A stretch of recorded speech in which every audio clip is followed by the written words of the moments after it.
Hello, welcome to this webinar, everyone, Making the Most of Your Soil Test. My name's Alice Mathieu, some of you might know me, and I'm a project officer at North Central Catchment Management Authority. I would like to start with an acknowledgement of country. Next slide, please, Declan. I would like to acknowledge all First Nations people from the land on which we gather today and recognise their enduring connection to these lands and waters. We pay our respects to their elders, past and present, and affirm our support for their sovereignty, self-determination, and continued connection to culture and country. So to provide some context, this webinar is part of a project called the Climate Positive Farming Initiative, funded by the Australian Government Natural Heritage Trust and running until 2028. The project supports 24 farmers across North Central Victoria to run on-farm trials of climate resilient practices. Improving soil health is a trial priority, as we believe that healthier soils means healthier plants and animals and increased productivity and resilience to climate change. And as part of this initiative, we're running webinars, workshops, and field days, this being one of them. In terms of how we're going to proceed with the webinar, please feel free to leave your cameras on if you feel comfortable. It's always much nicer for the presenter. If you have any questions throughout, pop them in the chat. Declan will either answer during the presentation or at the end. And we'll have ample time for Q&A at the end. So you can either write your questions in the chat or you can raise your virtual hand. So that's at the top bar. You'll be able to see a little hand icon. And when prompted, you're welcome to ask your question in person. All right, without further ado, I'd like to welcome Declan McDonald, a certified practicing soil scientist with more than 30 years experience. He's uniquely positioned to understand the complex interactions between soils, plants, and climate. And Declan has been very involved in this project. He worked with the farmers to develop what we call climate adaptation plans, or their trial plans. And he provided recommendations and interpretation for each EAL lab soil test that we did on each of the 24 farms. Declan, over to you. Okay, thanks, Alice. So thank you everybody who's here. I'm sure we're expecting a few more people before we go along. So this webinar is really focused on helping people, I guess, to do more soil testing, because not nearly enough soil testing is done. And I think one of the main reasons why we haven't got very much soil testing, why people don't do much soil testing, is they're so difficult to understand. And they're just kind of inherently confusing with the way that they're set out.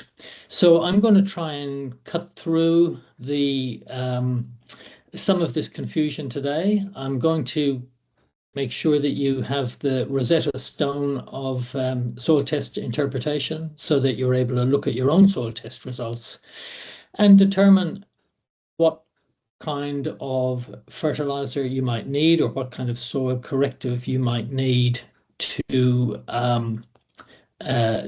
address identified deficiencies in your soil test result.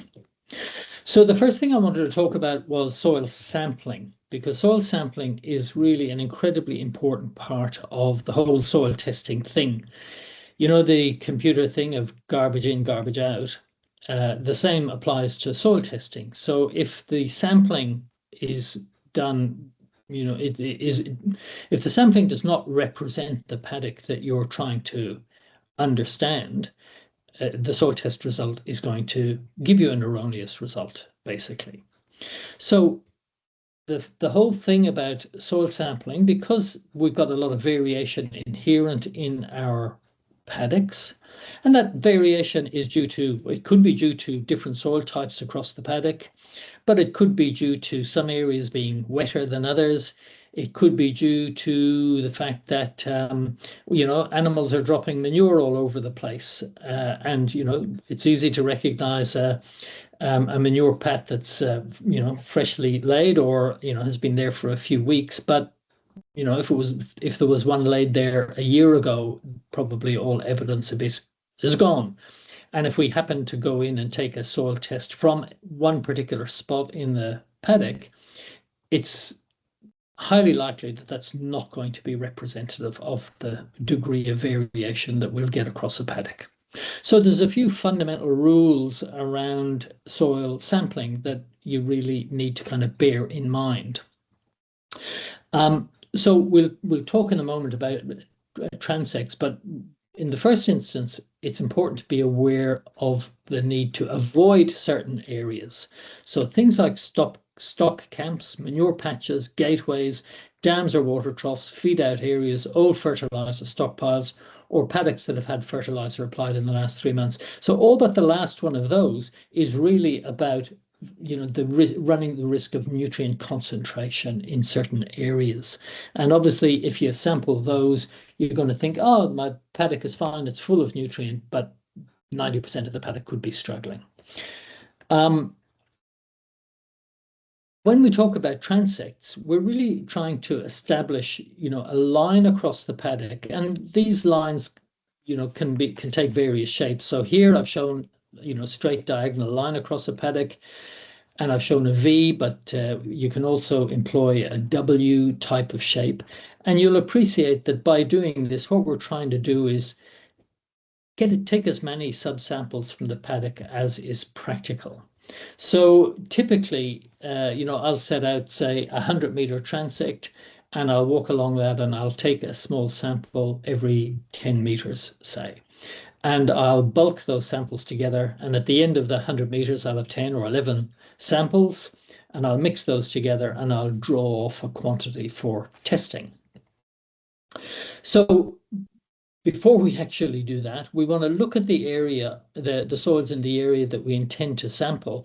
If we do have a difference in soil type running across a paddock, we don't want to run our transect across the two soil types, because they could have quite different characteristics and quite different requirements. And if we sample across the two of those, we'll end up with a bit of a hybrid result that doesn't satisfy the need of either soil type. So if we have a different soil type, we want to identify that as a separate management unit on the farm or in that particular paddock. And that allows us to be quite prescriptive about what that part of the paddock needs and how we're going to address it. So principally, we're looking for different soil types, but we're also cognizant of the fact that some areas might have been managed differently for some reason, or some areas with notably different growth potential. That kind of signals to you that there's something, quite different going on in that part of the paddock. Don't sample where growth properties are obviously different, even if you don't see a difference in soil type. And again, it's about avoiding undershooting or overshooting optimal correction for the different areas. So as I said, for each transect, we'll walk along and collect 10 to 15 small samples along the way and collect them in a clean plastic bucket. And I say plastic here because we want to avoid we want to avoid galvanized materials if possible. So galvanized buckets or galvanized sampling tools will give us a strongly elevated zinc level in our soil test result. And we look at that and think, oh, I've got zinc toxicity in my paddock. No, you just used zinc coated tools, and it shows up in a soil test result. So ideally, we should be using stainless steel or just plain mild steel. If you're using a spade and it's a little bit rusty, we'll get elevated iron will show up in the sample. So just be aware that the tools that you use can leave an imprint on your soil test results. The soil cores or the samples that we're collecting, we're aiming for a 0 to 10 centimeter depth interval.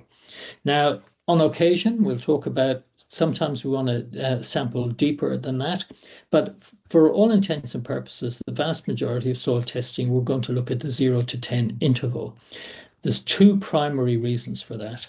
One is almost all of the food that comes into a soil comes in from the top. Some food comes in via the root system, either via root exudates or via sloughed off roots as pastures are grazed, but the vast majority is coming in the top in the form of trampled vegetation, manure, urine from animals, fertilizers, soil correctives, all of those kinds of things, or even just kind of random organic matter that might blow into the paddock. So in the 0 to 10 centimeter depth increment, that's where the vast majority of feeder roots are as well. So that's where most of nutrient exchange is happening in the soil. So sampling a 0 to 10 gives us a pretty good idea of what's going into the soil and what's sitting there in that feeder root zone. And that's pretty reliable in terms of the macro and micro elements that we're looking at. Avoid collecting surface materials such as leaf or organic matter. The only reason to avoid that is because it's going to get sieved out. When the sample goes into the lab, the first thing that happens is it's dried and then it's sieved to 2 millimeters.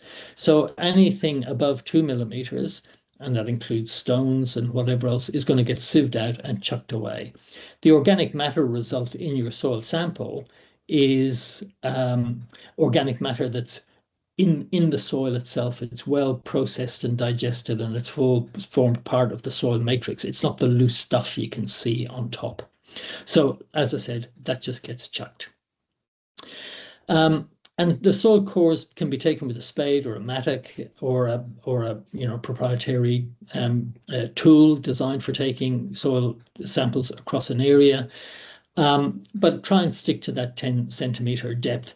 So many of our soils too, our topsoils don't extend much more than 10 centimeters. And if we go deeper, if we go 15 centimeters, we might be cutting into the subsoil clay, which can often be quite a different soil and may not be as involved in plant nutrition as the topsoil is. So try and stick to the top 10 centimeters. Deeper cores, 15 to 30 centimeters, may need to be taken for the investigation of subsurface conditions. And this is particularly appropriate for perennial crops, so for grapevines or fruit trees. And here we're looking at subsoil properties. If we're looking at subsoils, samples should be taken in the same way that we take samples for topsoils, but focusing on a depth interval, typically around 20 to 40. At 20 to 40, we know we're in the subsoil. And understanding subsoil conditions, particularly for perennial crops, is particularly important simply because so many of our subsoils in Victoria are kind of hostile to plant roots. So across large parts of central Victoria, we've got sodic subsoils, and sodic subsoils are soils with elevated levels of sodium in them. And when we have elevated levels of sodium in our subsoil, it really negatively impacts soil structure.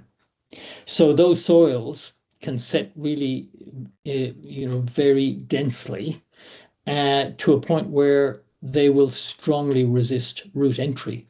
So there may be water deeper in the soil profile, and plants just aren't able to get to that water. And so they're surviving just on the top, say, 20 centimeters of soil and struggling and definitely not performing the way you want them to perform if you're going to the considerable expense of putting in grapevines or fruit trees. So once collected, thoroughly mix the samples and draw off about 300-gram sample for dispatch to the laboratory, making sure each sample is clearly labeled with the name that makes sense to you.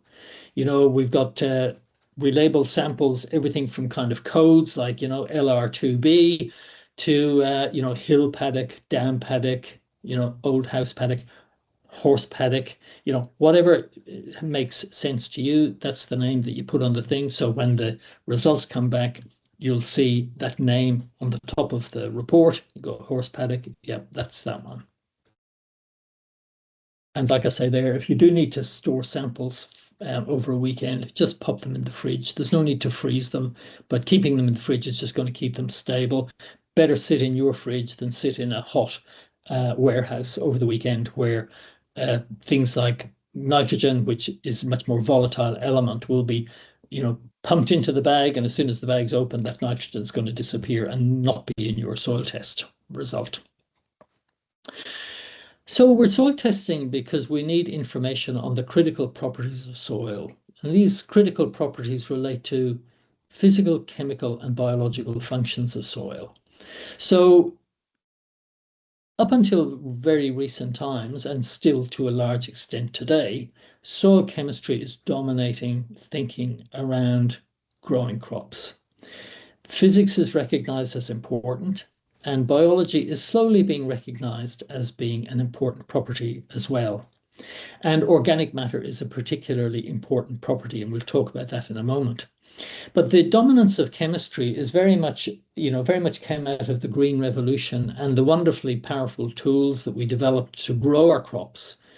Things like urea and superphosphate and a host of other fertilizers that are typically pretty soluble. So they're going into the soil very quickly and they're feeding the plant. And that's certainly the way most of our food is still grown today. The soil is kind of used to hold the plant up, and then we feed the plant with whatever fertilizers are deemed necessary, and they grow fast, and they're harvested, sent to us, and we eat them. But physics is particularly important in soils because, as you see there on the screen, physical functions influence soil structure, soil stability. They regulate water holding capacity, they control gaseous exchange, and it has a role to play in the soil's thermal properties. So if I just back up a little bit there and talk for a moment about what is the most important thing that plants need to grow. And I ask that question rhetorically, and I ask it of many groups, and people say, oh, water, nutrients, organic matter. The answer is air. Air is the most important, immediate, and pressing thing that plants need to grow. And the reason for that is that plants and most of the organisms that live in the soil are aerobic organisms. That is, they breathe in oxygen and they breathe out carbon dioxide. So for them to function with a high degree of efficiency and vigor, they have to be able to breathe. They have to be able to take in as much oxygen as they need to meet a particular growth phase. And the carbon dioxide that they respire needs to get out of the soil so that it doesn't, displace or prevent fresh supplies of oxygen moving into the soil. The pore network in the soil, which we call soil structure, is essentially the soil's aeration and drainage network. It's a pore network, an interconnected pore network that extends from the surface of the soil to deep in the soil profile. And this soil structure is created and maintained by plant roots and all of the soil organisms that are living in that soil who need to create highways and byways for air and water movement to sustain their own needs. So soil physics is something that we have paid, I think, not quite sufficient attention to. And the result of that is that most of our paddocks have a lot more compaction in them than we are aware of. Most of our soils are not breathing freely. So most of our soils are struggling in this area. And we know from research done that if we improve soil structure, if we improve the aeration of our soil, and many of you will know if you've experienced ripping a soil to decompact a soil, the result that we get is usually fairly spectacular in the first 12 months, because all we've done is we've taken that pressure off plant roots, that pressure off the soil microbiome, and allowed them to breathe.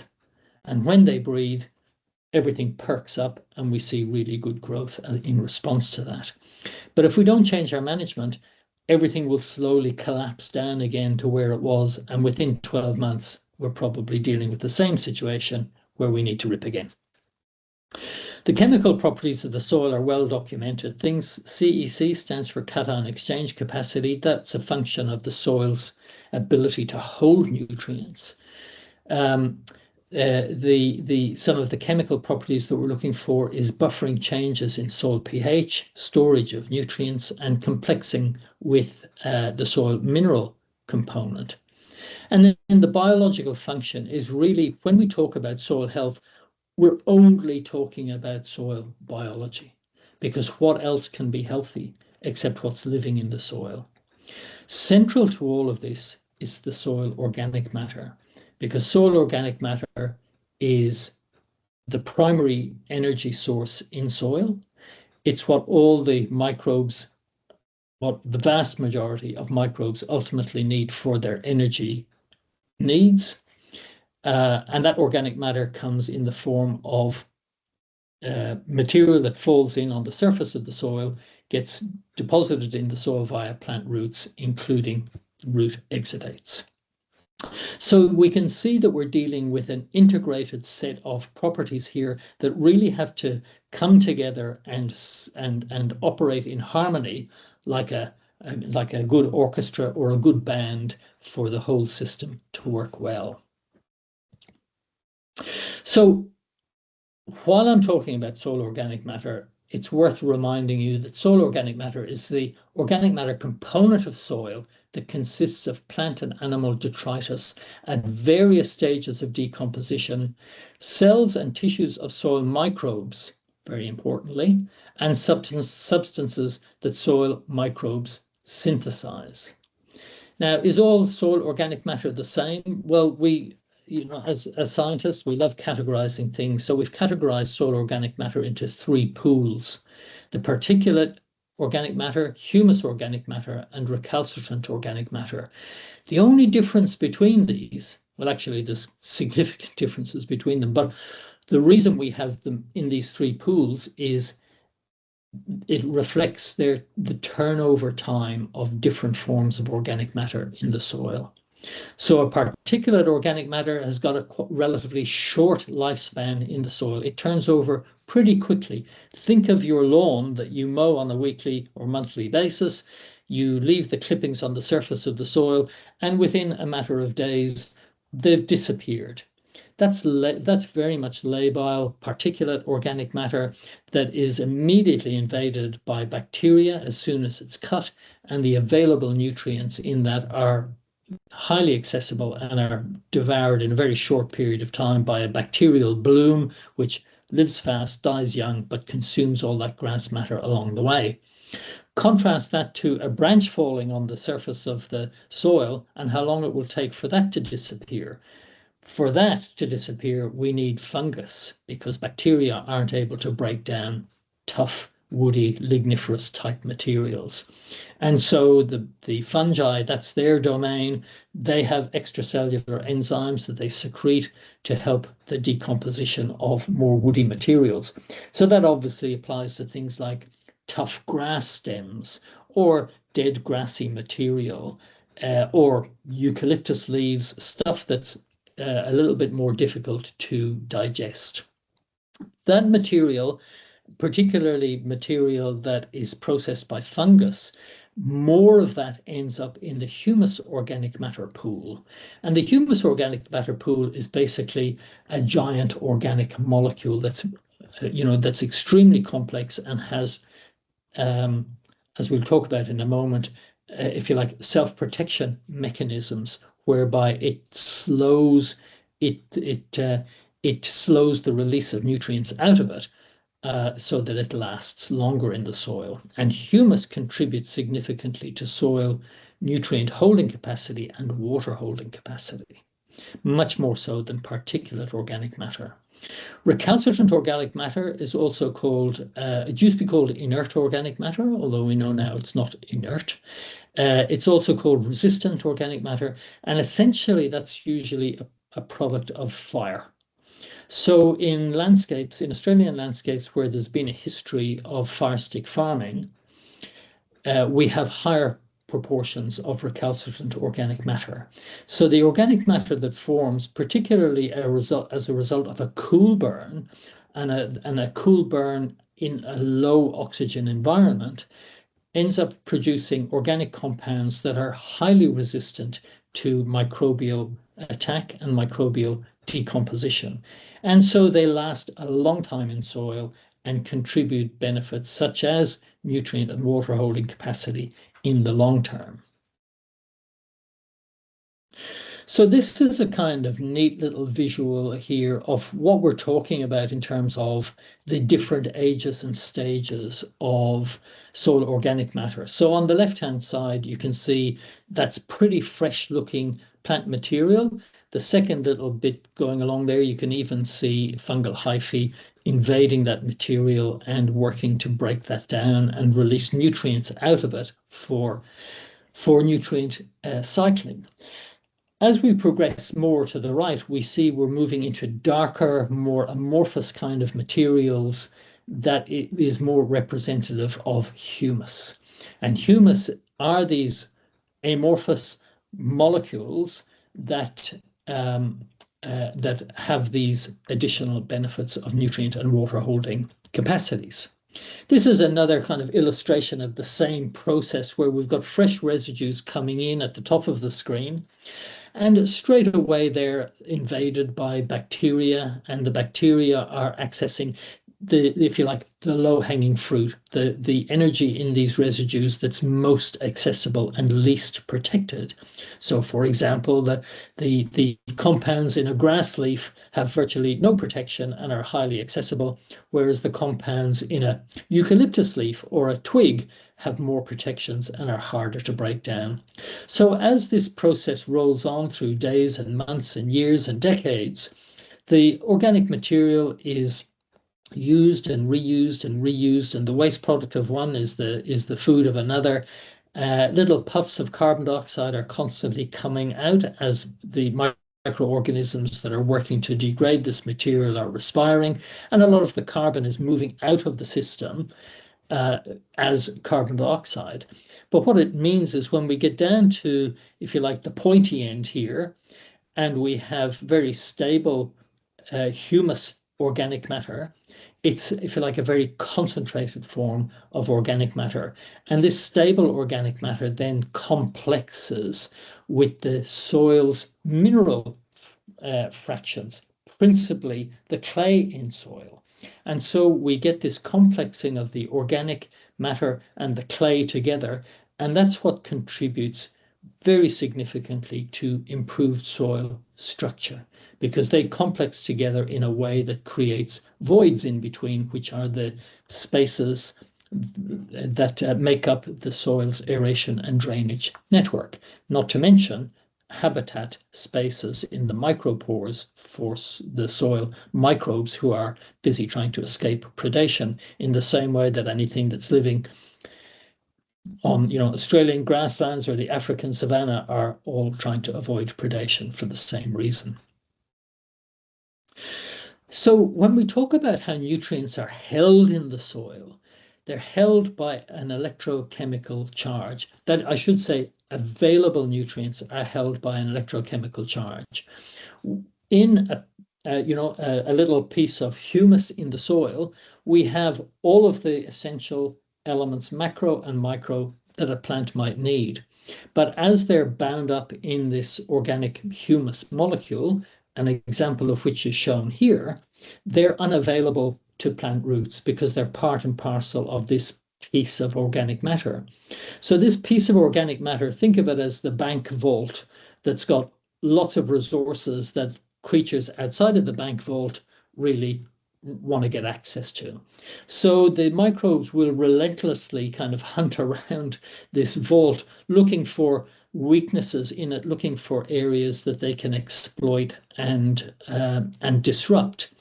The plants are, if you like, aiding and abetting this microbial attack, because plants will release organic acids that will react with some of these structures in the organic molecule and will help to break some of the bonds, opening a door, allowing microbial access so the microbes can get in and access some of the nutrients that are contained in part of this molecule.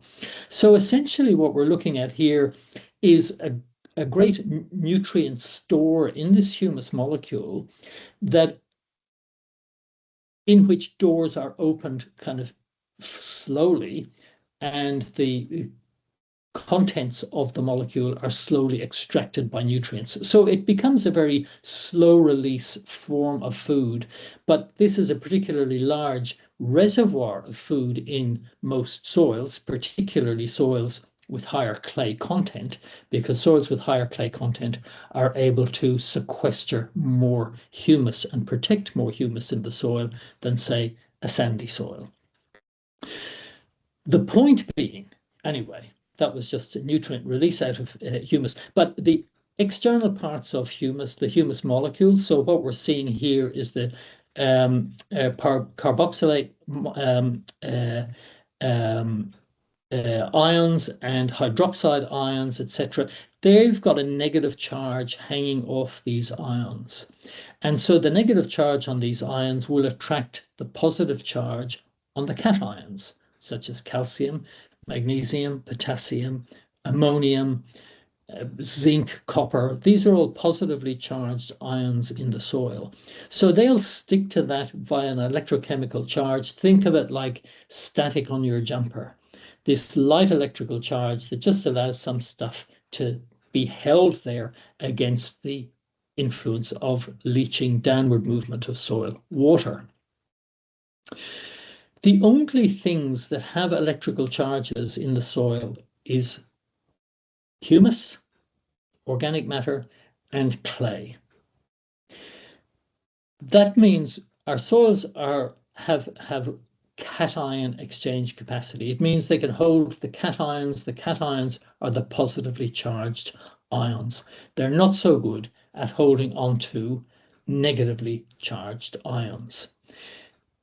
The only thing that can hold on to negatively charged ions, and the negatively charged ions include things like phosphates, nitrates, sulfates, important plant nutrient elements. They're not able to be held by the clay because negative and negative have they repel each other. And most of the exchange sites on the humus are also negative, but humus has some positively charged exchange sites. So humus is particularly important to prevent the leaching of nitrates and phosphates and sulfates and other negatively charged anions in the soil. So these are a couple of micrographs here just to give you an idea of what we're dealing with and the differences between sand, silt, and clay. So you can see the sand grains on the left-hand side here are basically just like big marbles, irregularly shaped marbles. They're bald. They've got quite low surface area. The silt are also small. They're a little bit rougher, but they don't have a very significant surface area. When we contrast these with clay and we look at the structure of a clay mineral, we can see that this is a totally different animal. Clay minerals are far, far smaller than silt and sand, but they have a massive surface area made up by all of these stacked sheets, which look like stacks of newspapers, if you like. And think that every leaf in that newspaper stack has got print on each side of it. And that print, think of that print as your anion, or rather as your cation, your piece of calcium or magnesium or potassium that's sitting in there between the sheets, and when they move to the edge of those sheets, they're available for exchange in the soil water, as shown on the right-hand diagram here, where we have the layers of clay shown in brown with elements, with the positively charged elements sitting in those negatively charged sites on the clay. And when they're in the outer part of the clay, they're more available to be picked up by plant roots, be picked up by microorganisms, and in abundance move into the soil solution, where they can move along a concentration gradient to meet plant roots. And this is an example of cation exchange capacity, how it works. These little brown clouds are little clumps of clay that are negatively charged, and you can see that the calcium and magnesium, Ca, Mg, K for potassium, and Fe for iron, are all positively charged, and so they're able to, if you like, just be loosely attached to the surface of the clay colloid. Over on the left-hand side, we've got a phosphate ion, and that's an anion, and you can see it's got 3 negative charges associated with it. So it's not going to attach to a clay colloid because the clay colloid only has negatively charged sites. It's going to be held, the only thing that's going to hold it in the soil in its ionic form like this is organic matter. And this shows the difference between a notional difference between a clay soil and a sandy loam soil. So on the left-hand side, we have a clay soil. On the right-hand side, we have a sandy loam soil. The difference between a clay soil and a sandy loam soil is its clay content. So a clay content is generally a soil that's got clay above about 40%. So it might have, 40% clay, 40% silt, 20% sand, or various proportions of silt and clay. But if it's got more than 40% clay, it's called a clay. It might be a light clay, it might be a medium clay, it might be a heavy clay. Again, if it's got 60% clay in the soil or 70% clay, that's going to be a heavy clay soil.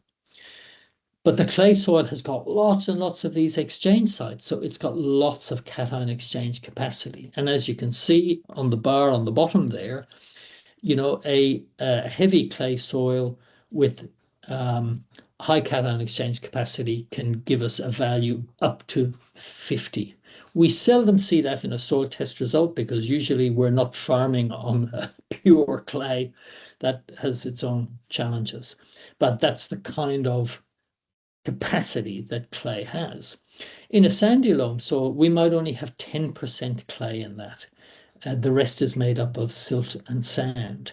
So because there's only 10% clay in there, and because silt and sand don't have any electrical charge, they're not able to hold any of these positively charged or negatively charged ions, it's only the clay in that sandy loam that has got the capacity of the mineral fraction to hold on to that, which is why the organic matter in a sandy loam soil is particularly important. Organic matter is important in all soils, but it's particularly important in sandy loam because ordinarily a sandy loam cation exchange capacity is going to be low, potentially in single figures. But if we have good levels of organic matter in that soil, we'll be lifting the cation exchange capacity maybe from 8 to 12 or 13. That is a significant increase in nutrient holding capacity. Now, this is what we call the ideal soil. And the reason I'm focusing on cations here, so cations, as we will talk about shortly, are just a group within the broader sphere of essential elements that plants need to grow.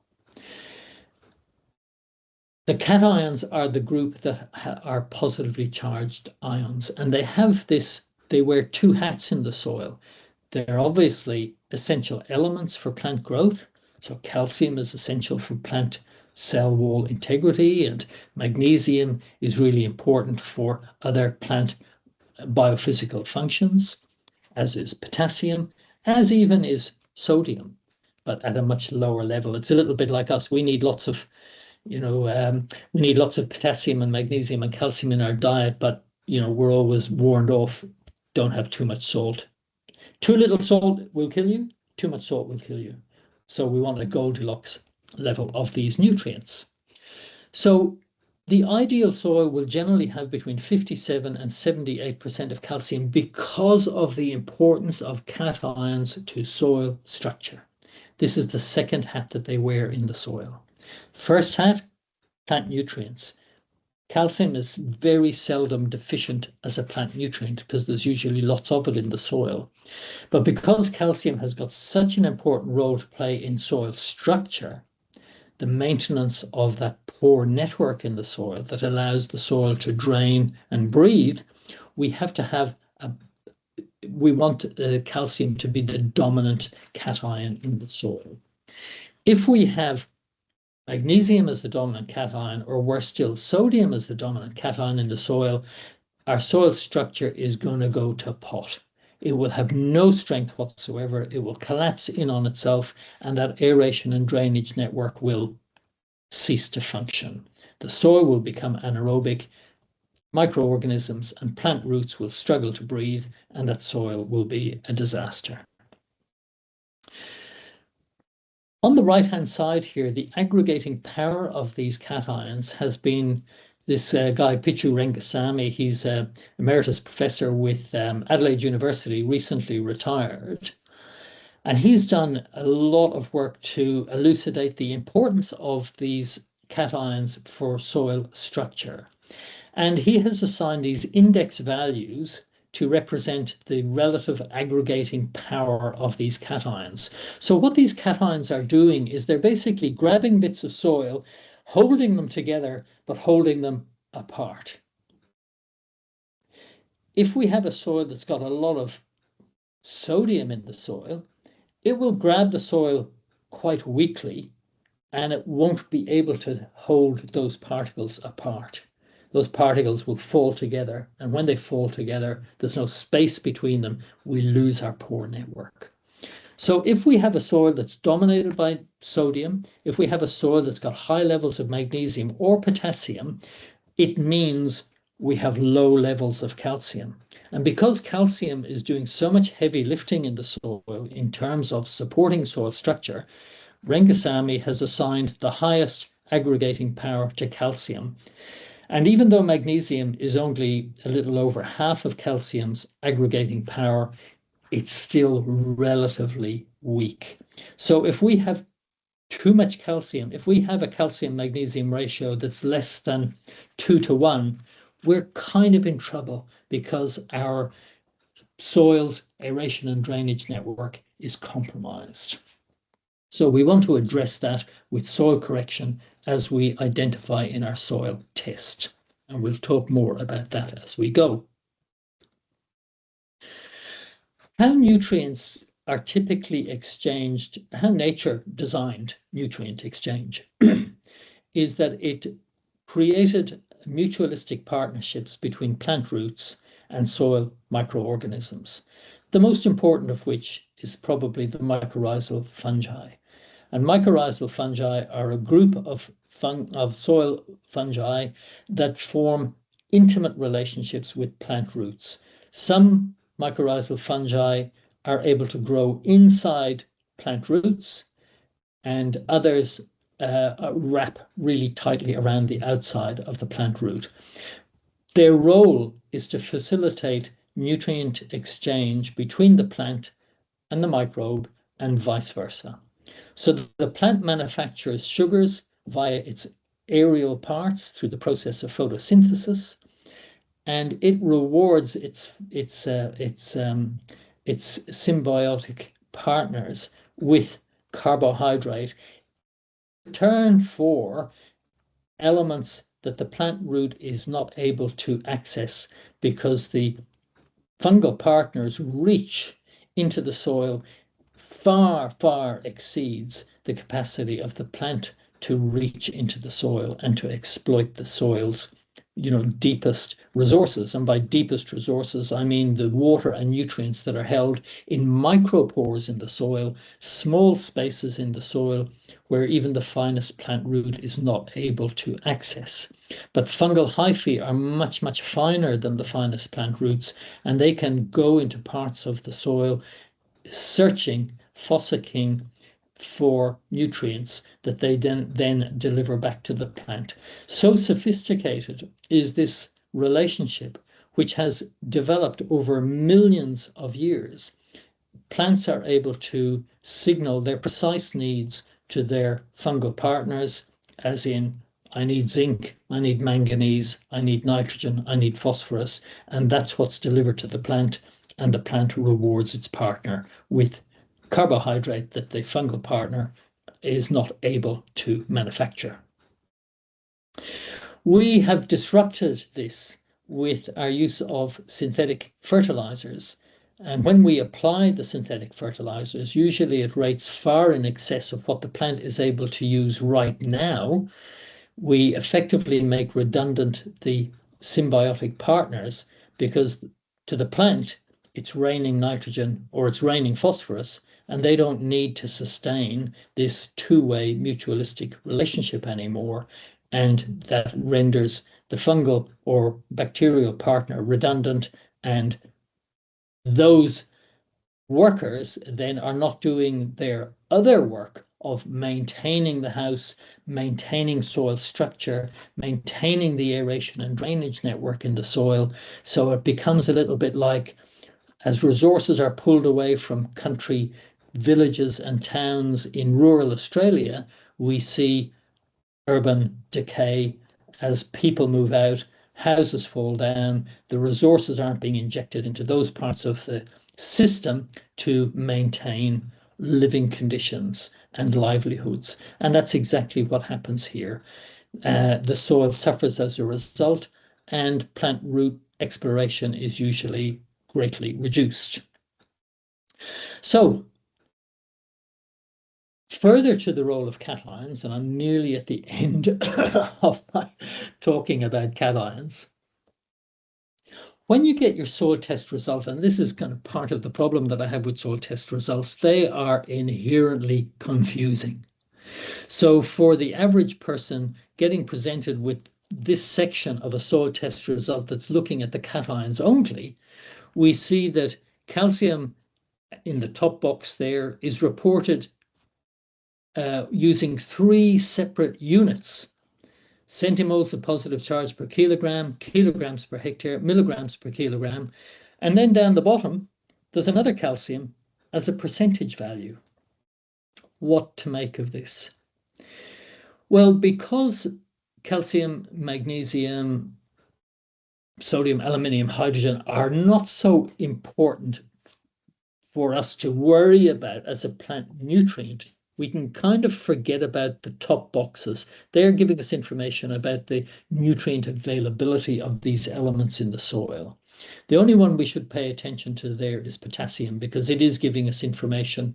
The milligrams per kilogram figure is telling us how much potassium is available in this soil. And as you can see, with a figure of 723 milligrams per kilogram, there is a ton of potassium in this soil.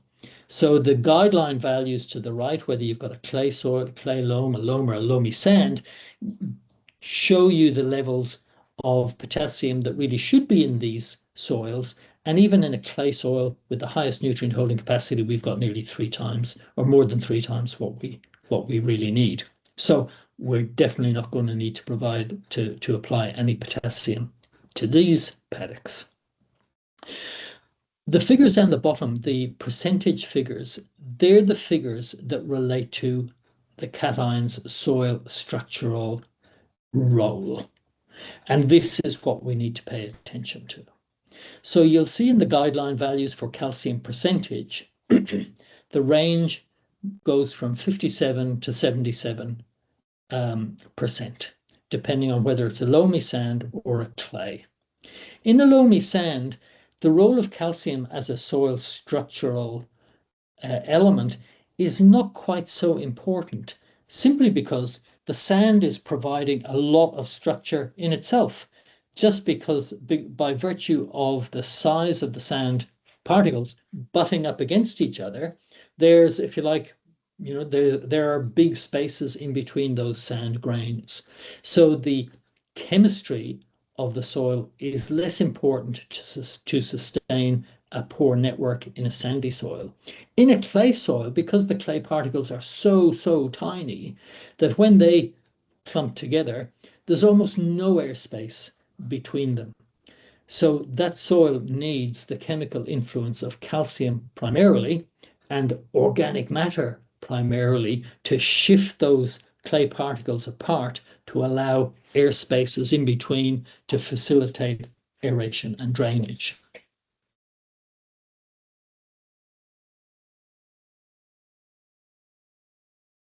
Sorry, I'm just turning on my heater because I'm getting cold. Have we got any questions so far, or comments, or are you still awake? Or have I blinded you with too much science? I have a question. Alice, shoot.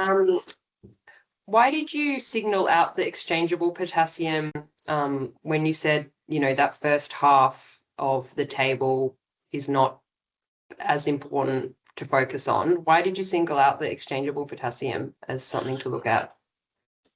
So potassium is one of, if you like, the big three in PK. So our plants generally require, well, our plants require adequate levels of potassium to grow.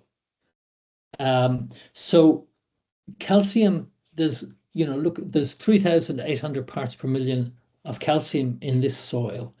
That's way, way more than the plants are ever going to need. So the issue of calcium deficiency here is just not an issue. Similarly with magnesium, magnesium is also an important plant nutrient, but it's 1,600 parts per million. Look at what the guidelines tell you how much magnesium is required. 75 parts per million in a loamy sand. We've got 1,600 parts per million. We're not really having to worry about that. This soil is unusual. This is a clay soil from the west of Melbourne, and I know that just by the numbers because the basalt soils to the west of Melbourne have got very high potassium naturally. There's a lot of mica in the basalt rock, and that translates through to an abundance of potassium. So the only reason I'm pointing that out is because if you're dealing with another soil that's not a basalt soil, it's possible that it may not have enough potassium in there, whereas most soils will still have enough calcium or magnesium. And certainly most soils will have enough sodium in them as well. So moving on. So the traditional why soil test is because we want to know about macronutrients for plant growth. Now, the plants have got, principally half a dozen macro elements and 6 or 8 micro elements that are all essential plant elements.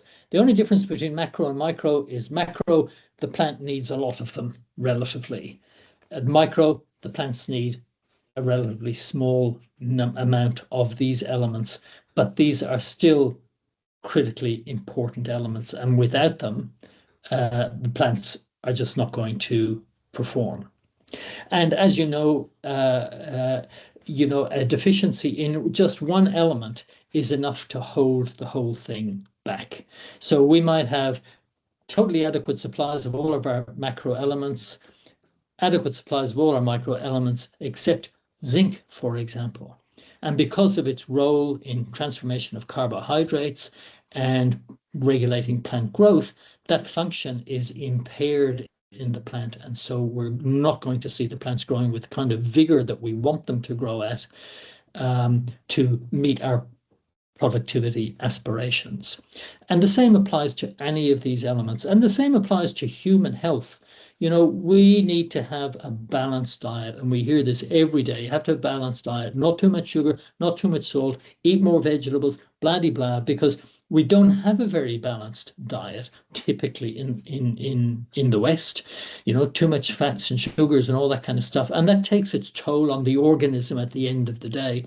And similarly, as we're understanding now, if we're pumping our plants with too much nitrogen and too much phosphorus, it tends to make for weaker plants that are more susceptible to pest and disease. And so we need to use more big guns in the form of pesticides and fungicides to beat off the pathogens that are coming in to consume these weakened plants. So we've kind of find ourselves in this vicious, downward spiral of ecosystem health when we're kind of battling nature on a number of fronts like this.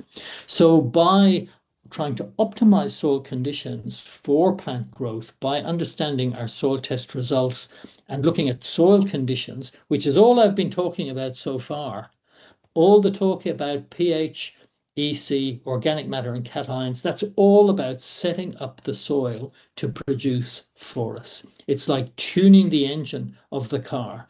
If you start off and say, I'm not going to worry about tuning the engine of the car, I'm just going to put fuel in. And if that didn't work so well, I'm going to put premium fuel in and put in stuff that's going to give me a bigger bang. Even if my timing is a bit out and whatever else, the car will still drive.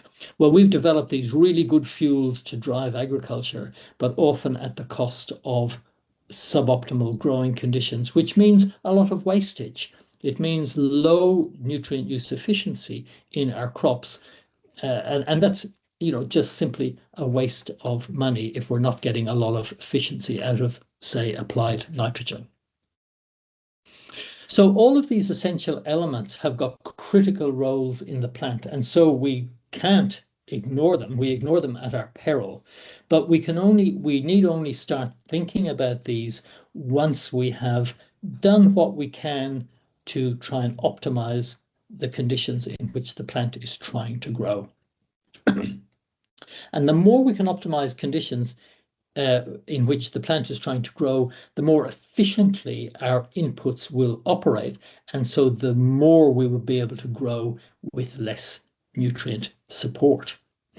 So I just want to have a quick chat about nutrient forms in soil. So when we typically test our soil, this green pyramid here is showing us that we're primarily focused on the two smaller ovals, the soluble plant available nutrients and the exchangeable nutrients. That's because these are the two pools, if you like, that are where the plants are, where the nutrients are most available to plants. And the thinking here is in the soluble plant available nutrients, that's when we apply our urea and we get a good shower of rain and all this nitrogen moves into the soil solution. So the plant root is swimming in this bath of nitrogen and is free to be able to take up these nutrients, is almost free to kind of gorge on these nutrients because they're just, if you like, flowing into the plant. The plant says, don't need help from anybody else, don't need help from my former microbial partners because I had to pay you. I'm keeping my manufactured sugars and I'm putting all that into growth, which is why when we pump nitrogen onto our crops, they go boom and they grow quite spectacularly. Why wouldn't you love it? Well, why wouldn't you love it is because we're understanding now that there's no such thing as a free lunch. And too much of this is degrading soil condition because the things that support soil condition and can offer us truly sustainable production is all of the life that lives in the soil. And that soil has to be maintained by its resident communities. So when we're soil testing, we're very much looking at the soluble plant available component, and we're also looking to the exchangeable nutrients. So these are the ones that are kind of hanging off the edge of the clay colloid, hanging off the edge of the organic matter colloid, and are being offered, if you like, as available nutrients to the plants. The outer yellow oval are the total nutrients that exist in the soil, and these include rock minerals, organic complexes, inorganic, organic, insoluble fertilizers. So for example, if I have, and the kind of most extreme example of this are the red soils, the potato soils that we see around Ballarat and down here in Gippsland where I am. These soils have a huge capacity to adsorb phosphorus and prevent its availability to plant roots. So what that means is we can apply superphosphate to our potato paddocks and we get a good rain or we irrigate and the phosphorus gets washed into the soil and moves into the soil solution. In a very short period of time, days to a week to 10 days, the soil goes, grabs all this phosphorus and sends it into that outer pool of total nutrients where it gets effectively locked up and totally unavailable to plant roots. So the Potato growers are in the unenviable situation where if they have a red soil that is capable of grabbing a whole heap of phosphorus and locking it up, they've got to put on up to 10 times the amount of phosphorus that the plants actually require, in the knowledge that 90% of it is going to be grabbed by the soil and the remaining 10% is going to meet plant production needs. What it means is that somebody who comes along, in fact, a workshop that I ran today, someone came along with a soil test result from a red soil, and they hadn't applied any phosphorus for years. It was a former potato farm, and there was still 50 parts per million phosphorus in this soil. It's not unusual that we'll see phosphorus in 3 figures, well over 100 parts per million in these soils. And in fact, and that's in the available pool. When we look at the total pool, there's hundreds of kilos of phosphorus available in that unavailable pool. And the only way that that's going to be unlocked and brought into the exchangeable pool is via soil microbial activity. So soil fungus in particular are extremely well adapted to be able to bore into the soil mineral fractions, the soil organic matter fractions, and extract phosphorus from those sources and deliver it in a just-in-time way directly to the plant. And as you can see, that this is a dynamic situation in the soil where nutrients are constantly moving in and out of these different pools. They're moving into the soluble pool, out of the soluble pool, and all of this is pretty much mediated by soil chemistry and soil microbiological activity. So when we get our soil test result, we're principally looking at the orange and the green pools.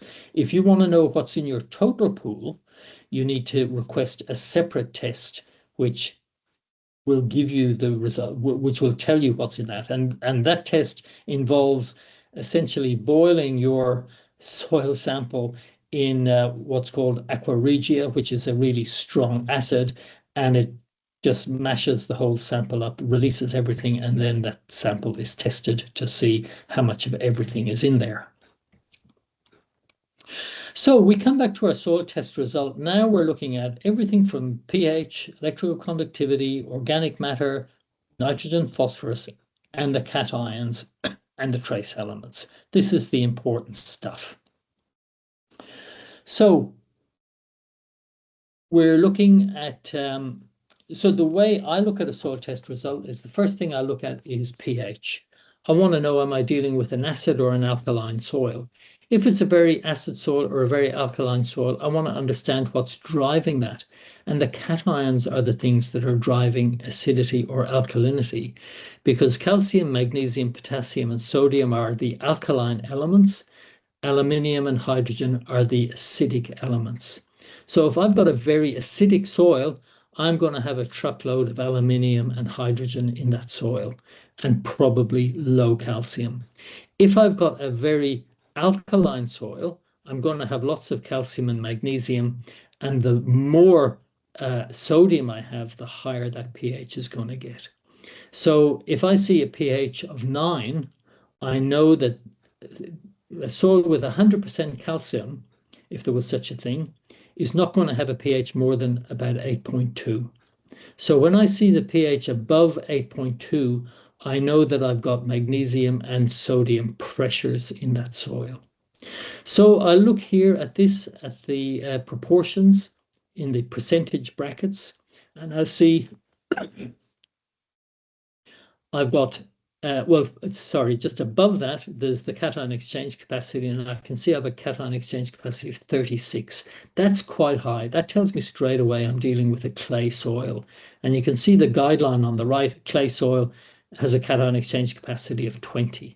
Now I've got 36. That's telling me a lot about the texture of my soil and the amount of clay in my soil. So because I've got quite a clayey soil, I also see that I should have, first grey column, I should have 77.6, very precise, percent calcium in my soil, ideally. Now, Because we've got a high cation exchange capacity, and because we have an apparent deficit of about 23% calcium, if I was to fix that in one go, that would probably break the bank. In fact, it would almost certainly break the bank, because I would need to apply so much calcium onto this soil to correct it all the way up to 77.6, I'd be out of business. So that's just not an option to do in one hit. But I do know that because I've got 38% magnesium in this soil is going to be tight.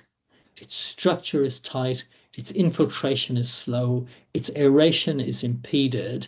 So I really do want to improve things. I can't make it 100% better overnight, because that's going to break the bank.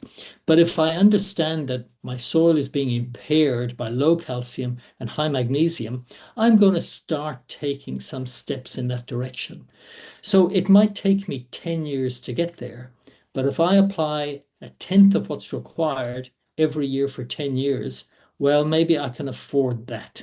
And in 10 years' time, I'm going to have a beautiful soil that's going to be working really well, that's going to grow really well on relatively low levels of fertilizer input, because everything is going to be working at a high degree of efficiency. So we're looking for efficient performance in our soil where all the parts are singing together. Here we have magnesium working against calcium with the impairment of aeration and drainage. And of course, if we've got impairment of aeration and drainage, we've got impaired microbiological function in our soil as well. We want that aspect of our soil to be healthy, healthy, healthy, because that's what represents soil health. So we can't say that this soil is healthy because the microbial population is clearly impaired by the suboptimal water and air movement through this soil. You'll see that the calcium-magnesium ratio is only 1.4. So this is how we look at particularly the interaction between calcium and magnesium and their influence on soil structure. And if we're below 2, ideally I like to be above 3. Getting to 6.5, like I say, could break the bank. But if we can get this soil to a calcium-magnesium ratio of 3, as opposed to 1.4, there's going to be a significant improvement in the performance of that soil. We might still be a way away from optimal, but we are in a much better position than we are with a calcium-magnesium ratio of only 1.4. Once I finish thinking about how to optimize conditions for plant growth, then and only then will I start looking at the plant nutrient requirements of this soil. I look at my phosphorus and I'll see that there's 19 parts per million here. Because it's a clay soil, the guideline says 80. That's a little bit high. Generally, depending on, of course, what you're growing. But if you're a livestock grower, cattle or sheep or whatever, you're probably looking to optimize your phosphorus levels at about 45 or 50 parts per million. That would be great. It doesn't need to be 70 or 80. It needs to be 70 or 80 if you're like a dairy farmer and you're pumping production and you're pumping, your system to try and produce as much milk as possible. That's where those are the guys that are operating at the upper end of these nutrient ranges. But the payback is not there for meat or wool, and so we don't need to pump our nutrient levels up quite so high. We get more than adequate performance if we've got, say, mid-range 45, 50 parts per million phosphorus. Nitrate, nitrogen, we've got, we add these two together and we see we've got a heap of nitrate, nitrogen in this soil sample, 77 parts per million. The requirement is for 15. So we've got lots of nitrogen here. Not really sure where that's come from. Presumably that's come from past fertilizers. But the footprint of nitrogen fertilizers tends not to hang around really more than one season, because it's either used, gobbled up very quickly by the crop, or it volatilizes away as a gas, or it's leached as nitrate out of the root zone. So to see a result with 77, that indicates relatively recent fertilizer with a nitrogen fertilizer. 39 parts per million sulfur, more than adequate. Our guideline tells us we only need 10 parts per million. So as I said before, it's the lowest nutrient that is going to constrain production here. So of the macro elements, we can see that we've got a ton of nitrogen, we've got a ton of sulfur, we've got a ton of potassium. From the previous slide, we saw we had 723 parts per million, but we've got low phosphorus. So low phosphorus is probably impairing productivity here. Then we want to check in with the trace elements, and we'll see that zinc is at 0.72. Ideally, we want to be at 5 or 6 parts per million zinc in this soil. Manganese, 3.5.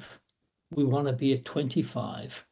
Iron, 38. That's okay. Copper, 0.76. So we've got a few vulnerabilities here in our trace element department. Now, one of the problems, and this is just a little bit of a complex side comment, but in very alkaline soils, iron and manganese the alkalinity impairs iron and manganese uptake. So it's not uncommon to see very low manganese scores, in particular in alkaline soils. But as a general rule, with trace elements, because we're looking for them at really pretty low concentrations, like 6 parts per million, in the case of copper, 2 parts per million, boron, 2 parts per million, it's easy to miss that in a soil test when you're collecting your samples, even if you're following best practice soil sampling. So if you suspect that there is a trace element deficiency in your soil, and it's indicated by the soil test result, send off a plant tissue sample to the lab. If the plant tissue sample indicates a deficiency, then I would say apply zinc fertilizer or manganese fertilizer. More often than not, though, we see that the plant tissue test tells us that there's sufficient of these trace elements in the plant themselves. And that's where we have a good established mycorrhizal association with the plant, where we have the fungal partner fossicking deeply into the soil profile, exploring and exploiting a much larger volume of soil than the plant is able to explore, and also exploring more deeply than the 10 centimeters that we have tested to, and it's delivering the trace elements to the plant in sufficient levels to maintain plant health. If we see that, we go, okay, the soil test results said low, the plant's obviously getting plenty, I don't need to apply any trace element fertilizer and save money. Now, part of the reason why we want to have an awareness of plant nutrient status is because as productive farmers, we are exporting nutrients off-site. Whenever we sell wool, whenever we sell milk, whenever we sell beef, whenever we sell wheat, we're exporting a heap of nutrient with that produce. And these lookup tables there's a heap of these on the internet, so you can just get on and dial up your particular crop and get a measure of how much nutrient, principal NPK, you're removing per ton of dry matter that you're exporting.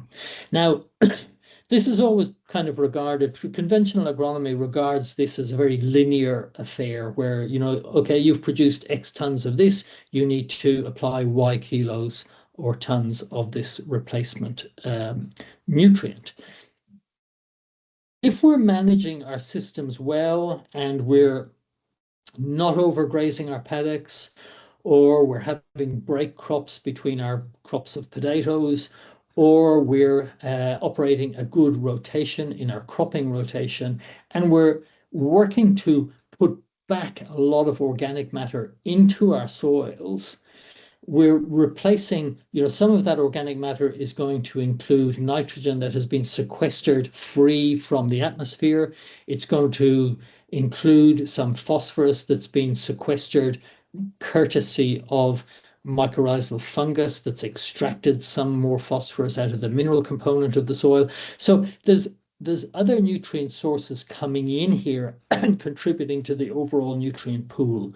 So this kind of linear thinking operates in isolation of a strict nutrients out, nutrients in, but we want to manage our system so that we're capturing free nitrogen. We want to manage our system so we're extracting free phosphorus from the mineral component and other nutrient elements that are going to come from organic matter sources in the soil itself.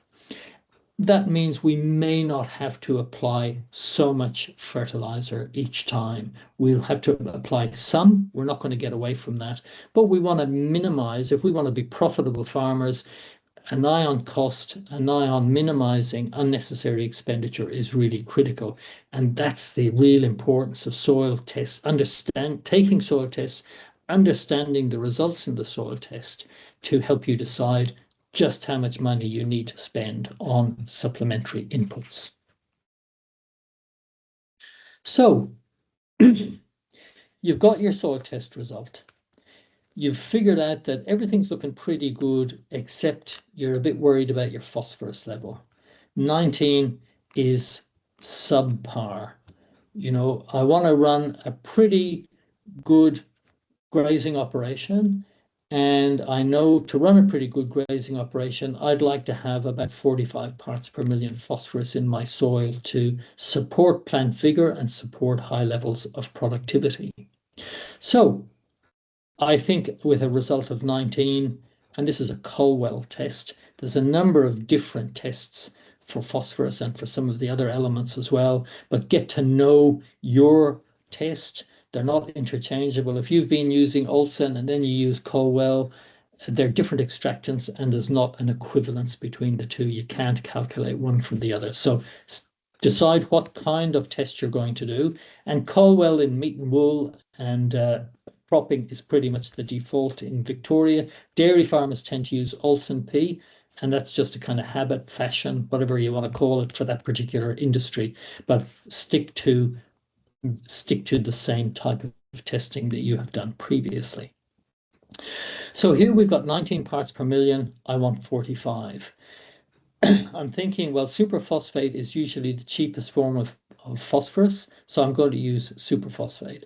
If I don't want to use superphosphate because I've read stuff that says it's not that good for the soil, or I want to be organic, or I want to be, I want to use organic sources, then you can use things like soft rock phosphate or guano, and guano is basically bird or bat poo, which is a bit like chicken manure. It's got a high nutrient profile. And it's a very good phosphorus substitute, a very good organic source of phosphorus. Now, we've got 19 milligrams per kilogram of phosphorus in our soil, and we want 45. So we've got a deficit of 26 milligrams per kilogram. Superphosphate has 9% phosphorus in it. So it's not a very high analysis fertilizer, but it's relatively cheap. So let's go with it. Incidentally, guano's got about the same level of phosphorus, about 9% as well. So you can substitute guano for phosphorus even in this equation. So the fertilizer rate that we want from the nutrient rate, it equals the nutrient rate times 100 divided by the percentage of that nutrient in the product you want to use. So the fertilizer rate, I want 26 parts per million of fertilizer. Multiply that by 100, divide by 9%, 2,600 divided by 9 is 289 kilos of superphosphate per hectare I need to apply if I want to lift my superphosphate, my phosphorus result up to 45 milligrams per kilogram. So it's a relatively simple equation. It's not super accurate here because I haven't allowed for soil bulk density. That gets just a little bit more complicated, but it's not going to make a really big difference This is a nice simple formula, and it gives you a very good indication of what you need. So if you say, okay, I need to apply 290 kilos of superphosphate, if your agronomist comes in and says, oh, I think you only need to apply 100 kilos of superphosphate, or I think you need to apply 500 kilos of superphosphate, you're in a position to say, no, 100 is too little and 500 is too much. This is the amount that I want to apply. If we, sorry, why has my clicker stopped working?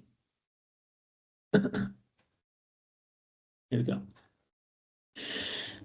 If we look at nitrogen, for example, now this wasn't the result we had very high nitrogen in our sample, as you recall, but if we have 5 milligrams per kilogram of nitrate nitrogen in our soil test result, which is kind of what we more often see than a result of 77, and we want a kind of medium level of 25 milligrams per kilogram, we have a deficit of 20 milligrams per kilogram. Now we decide we're going to use urea as our nitrogen source because we don't need anything else. We only need nitrogen. So I'm going to use urea because it's only got nitrogen in it. We look at the fertilizer rate and the nutrient rate. The nutrient rate is 20 parts per million in this case. We multiply that by 100, divided by 46%, 2,000 divided by 46 tells us we need 43.49 kilos of urea. Call it 40 kilos, call it 45 kilos, whatever. That's not going to make that much of a difference. That's how much urea you're going to apply to get to increase your soil nitrate level to your optimal 25 parts per million, which is not it's not a level at which you risk a lot of nitrogen losses. That's a nice level that will give you a medium level of productivity.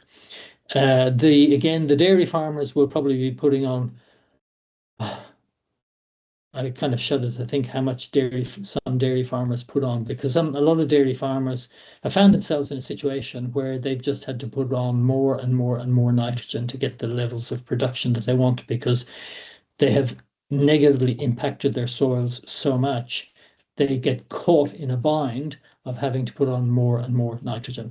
So application rates of 800 kilos of urea have been reported, and I heard one report of a ton of urea over a growing season on one dairy farm. That guy is just throwing his money away because with better soil management, he could massively reduce his nitrogen requirements and massively reduce his fertilizer bill by paying more attention to the things that I've spent the first part of this webinar droning on about: optimizing soil condition for productivity. There's an American agronomist, a guy called Gary Zimmer, and I read a book that he wrote years ago, and in the book he said, you've got to earn the right to use nitrogen. And I thought, what does this mean? I didn't understand it. And I really thought about it. And as I understood more, I realized that what he was saying is if you try to fertilize yourself out of a problem, like if your soils are heavy, compacted, pugged, poorly draining, poorly aerating, you can still get grass to grow by throwing a ton of urea at it. But your nutrient use efficiency is appallingly low. Most of the urea that you're applying is volatilizing off as nitrous oxide, a really nasty greenhouse gas, N2, nitrogen gas just going back to the atmosphere, or nitrate getting leached out into surface waters, potentially polluting your local rivers or lakes. So by him saying you have to earn the right to use nitrogen means don't touch the accelerator until your engine is properly tuned. So we focus on tuning the engine, and then when the engine is really nicely tuned, we don't have to hit that accelerator very hard to make the car go as fast as we want to. But if the engine is clapped out, we're putting high octane fuel in, we're stamping all over that accelerator to make the car do what we want it to do. that car is not going to last very long, and neither are your paddocks. Taking an example of zinc here, we've got a low zinc result in our soil test result. We've done the right thing. We've tested our tissue sample, and that's shown us low zinc as well. So we go, okay, I really do have a zinc deficiency. I don't need very much. I only need 5 milligrams per kilogram in my paddock, but I've got a deficit of about 4.5 milligrams per kilogram. I'm going to use zinc sulfate. That's typically the most available and cheapest form of zinc. It's got about 25% zinc in it. Same formula. Fertilizer rate from nutrient rate equals nutrient rate multiplied by 100 divided by the analysis. 4.5 parts per million multiplied by 100 divided by 25. It tells me I need 18 kilos of zinc sulfate per hectare. These fertilizers are all relatively water soluble, so they really only need to be applied to the surface, and then with good rains they get washed into the soil, where hopefully they're grabbed by the clay, by the organic matter, to be taken up by plants and microorganisms. Now I'm just going to say a couple of things about other forms of soil testing. We talked before about the importance of physical properties. In fact, I've talked a lot about the importance of physical properties, that being soil structure, aeration, drainage, etc. There are these, and we don't really have laboratory testing to test soil physical properties, believe it or not. There are some tests, but they're generally just not commercially available. Nearly all the testing we have tests for chemical properties from which we can deduce a certain amount about the physical properties of the soil, like I was saying before about the low calcium magnesium ratios, which tells me that that soil's physical structure is probably impaired. But these physical guides, this is the Rolls-Royce, the visual soil assessment. It was developed, and this is old science really, but the New Zealand soil scientist called Graham Shepherd developed this particular approach, which is really very good and nice and clear. And the FAO liked it so much, they sponsored him to develop guides for specific industries, for specific crops. So if you go online, you'll see that the full edition of this is hundreds of pages, and it's got a section for olives, wheat, pastures, dairy, whatever, all of these different industries. Excuse me, I've been talking too much today and my voice is about to collapse. What it does is it gets you to dig a hole and look at your soil, and it teaches you how to read your soil. And this is a really valuable thing that just not nearly enough growers do, because so often I'll go out into a paddock and I'll say to a farmer, have you dug a hole? They say no. The only time they're digging a hole is maybe to put a fence post in. They're not digging a hole to evaluate the condition of their soil. So we say, let's dig a hole and let's see what we can tell. So much of what we can tell is intuitive. We learn so much from doing it. I can't tell you how many times I've been commissioned to go and do a soil investigation, and I dig a hole and I go, well, it's obvious what the problem is, isn't it? And my client, who's just, paid me to come out and do this, kind of looks and kind of, I can see they're kind of going, yeah, I probably could have figured this out myself if I had dug a hole myself. But for some reason, people don't do it. So dig a hole.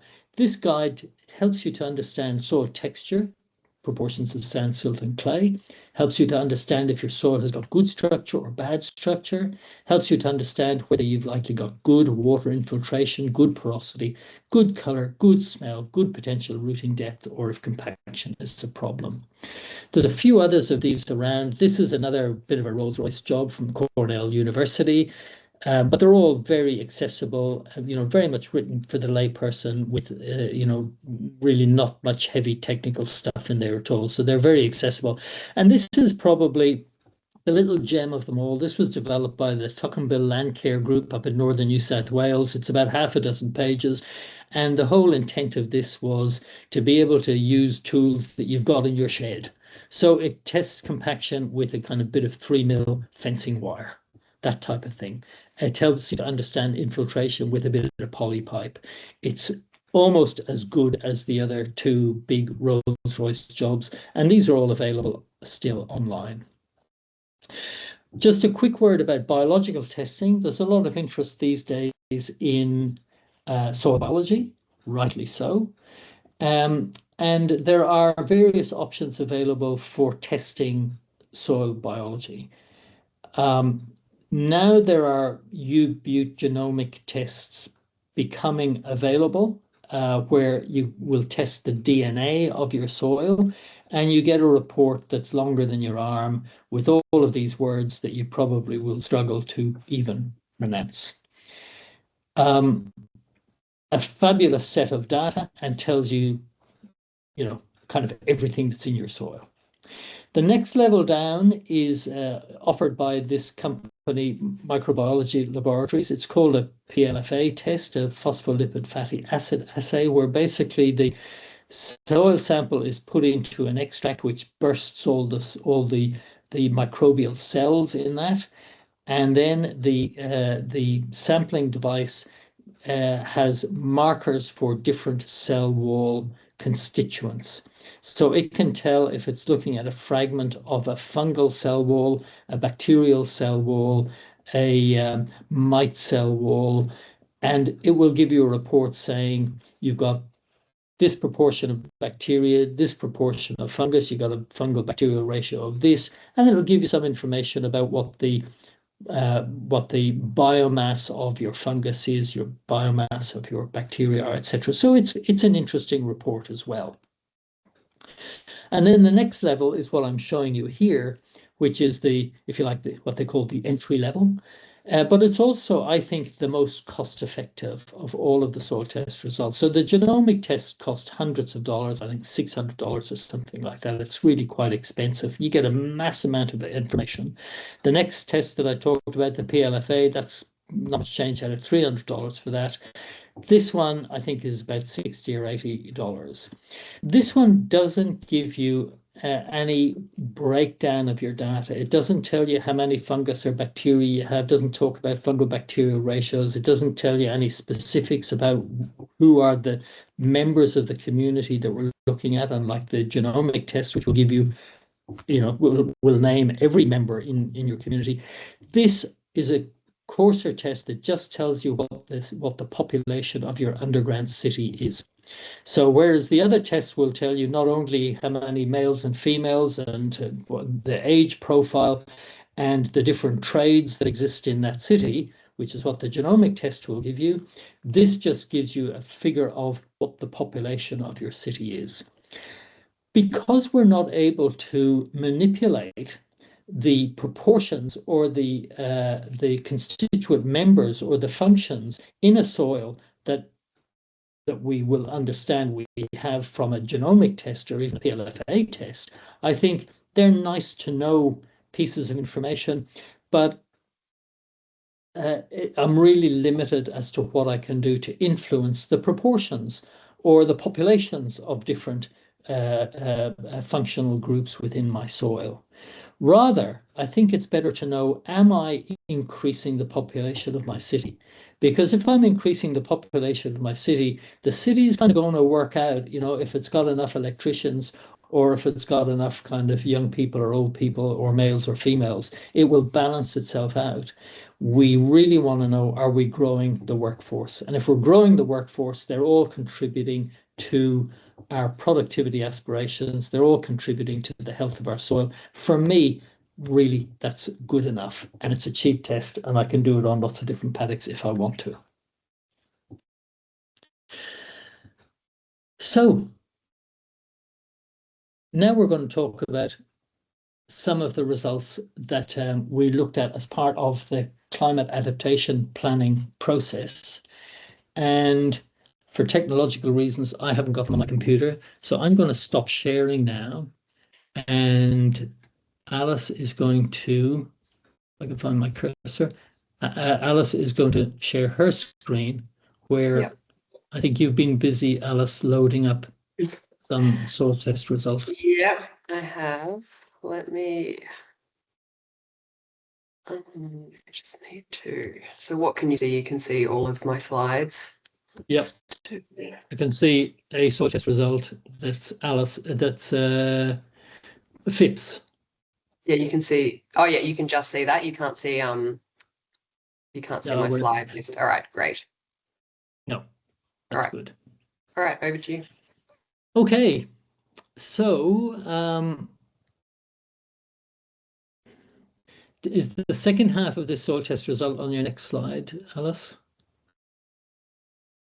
Yeah, okay. All right, we're going to be jumping between the first and the second slide. So if you go back to the first slide for me. So remember I said how I interpret a soil test result is the first thing that I look at is the pH. So pH in water here is 5.15. And we'll see the guideline values off to the right for heavy soil, so clay, loam, and sand. They're generally saying we want the pH to be in this sweet spot, which is in the sixes. And when the pH is in the sweet spot of the sixes, nutrient availability is unimpaired. So part of the reason why we want to have our pH not too acid or not too alkaline is because the further we drift away from the neutral pH 7, the more constrained certain elements are. And that's just because of chemical reactions in the soil. So for example, at a very high pH, phosphorus complexes with calcium in the soil and forms a very insoluble compound that is not feeding anything. It's not feeding microbes. It's not feeding plants. It becomes a precipitate in the soil and your phosphorus is locked up. Similarly, at very low pH values, your phosphorus can complex with iron and manganese. Similarly, precipitate out and not be available for plant uptake. When we adjust the pH, and similarly at a very low pH, below 5.5, where FIP is below 5.5 here, we run the risk of aluminium coming into the soil solution. Now, aluminium is abundant in all of our soils. Just jump quickly ahead, Alice, 2 slides to the totals. Okay, so here you can see aluminium is pretty much halfway down the page. This is the total elemental analysis. So you can see this has been boiled in a mixture of nitric and hydrochloric acid, the third column along.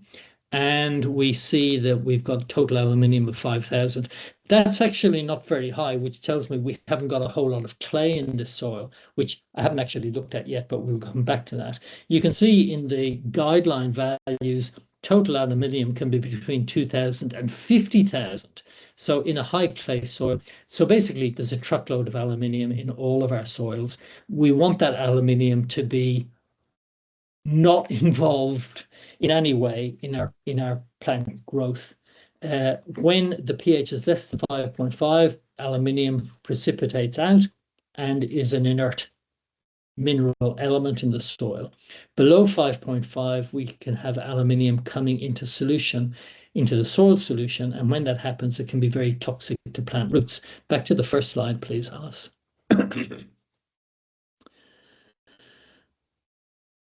Okay, so when I see a pH of 5.15, there's an alarm bell goes off because I think, okay, aluminium risk. Below 5.5, aluminium risk. Also below 5.5, I've got that risk of phosphorus being tied up by iron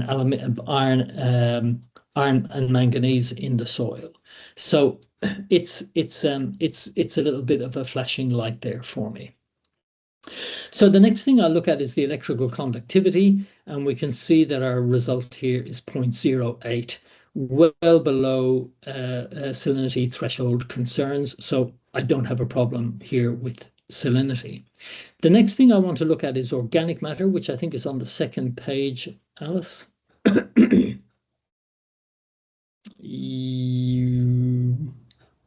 Third page? Top of the third page. Now we'll see a few lines down there. Estimated organic matter is 6.83%. That's pretty good in anybody's book, really. And it says the basic texture of the soil is a clay. Okay, I'm a bit surprised at that because of the low aluminium. So let's shoot back up one slide. Yes, very interesting. 2/3 of the way down the page, you'll see effective cation exchange capacity on the left-hand side. Thanks, Alice. 4.1. Is this a clay? No, it's not a clay. Because if it was a clay, it would have high cation exchange capacity, wouldn't it? So what's happened is this has gone into the lab. Lab technicians do a hand texture assessment, and they feel the soil, and they go, oh, this feels like a clay soil, clay. And this happens very quickly. But when I look at the cation exchange capacity and I see 4.1, I'm thinking there's really not very much clay in this at all. The mistake that the technician has made is they have mistaken a silty texture for a clayey texture. And silt, as you'll remember, is just a very small grain of sand. It's got no cation exchange capacity. It's got very low surface area, and it's got no aluminium in it. So that means that explains the very low aluminium score, that we've got very low clay in this soil. So really, this is probably a silty loam soil is probably the better texture classification for it. The important thing to understand is we've got very low cation exchange capacity, but the fact that we've got such good organic matter in the soil is what's keeping the soil alive and keeping the soil functioning. Because with such a low cation exchange capacity, there's obviously very little clay in there, very little to hold nutrients, very little to hold water. So the only thing that's doing that in this soil is the organic matter. Thank God we've got over 6% because that really is carrying the load. Okay, so then we want to have a look at our percentages because that's going to tell us, you know, and I should also say too, silty soils can be particularly challenging.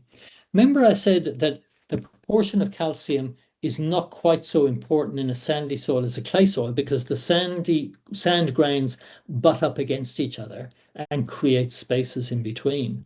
But if your soil is a silty soil rather than a sandy soil, we're kind of moving into clay territory in that the spaces in between those silt grains that are butting up against each other are very, very small. But the problem is, unlike clay, which can complex with organic matter and can use the organic matter and the calcium that it's complexing with to push soil particles apart, the silt has got no hands. The silt can't do that. The silt is just kind of rolling around there. It can't complex with the organic matter. It can't complex with clay. It's a bit of a problem. So the organic matter, again, is doing all the heavy lifting in the soil in terms of maintaining soil structure.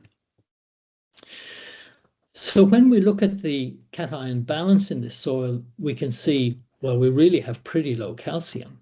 And of course, we've got low calcium because we've got so much aluminium. Look how much aluminium we have, 17%. Now, that aluminium is a risk. It's conferring no benefit whatsoever. And as I said, that's likely moving into solution and negatively impacting plant roots. So this becomes really priority one to do something about this soil, is to reduce the amount of aluminium in the soil, increase the amount of calcium in the soil, take that toxic pressure of soluble aluminium out of the equation, and in increasing aluminium through the application of lime, we're going to lift that pH above 5.5, which is going to lock that aluminium away permanently. So we'll need to do some calculations to help us understand what amount of lime is going to be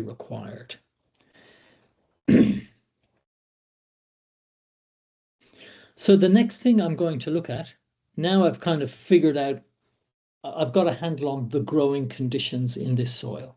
So I know that the constraints to production, irrespective of the amount of food available, the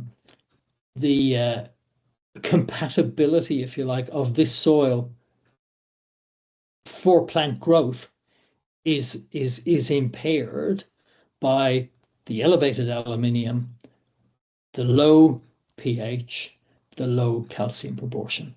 So I've got clear on what I need to do to address that. And what I need to do to address that is get lime on. Now I can look at plant nutrients and say, okay, so assuming I do all that, assuming a correct soil function, how much nutrient have I got to play with?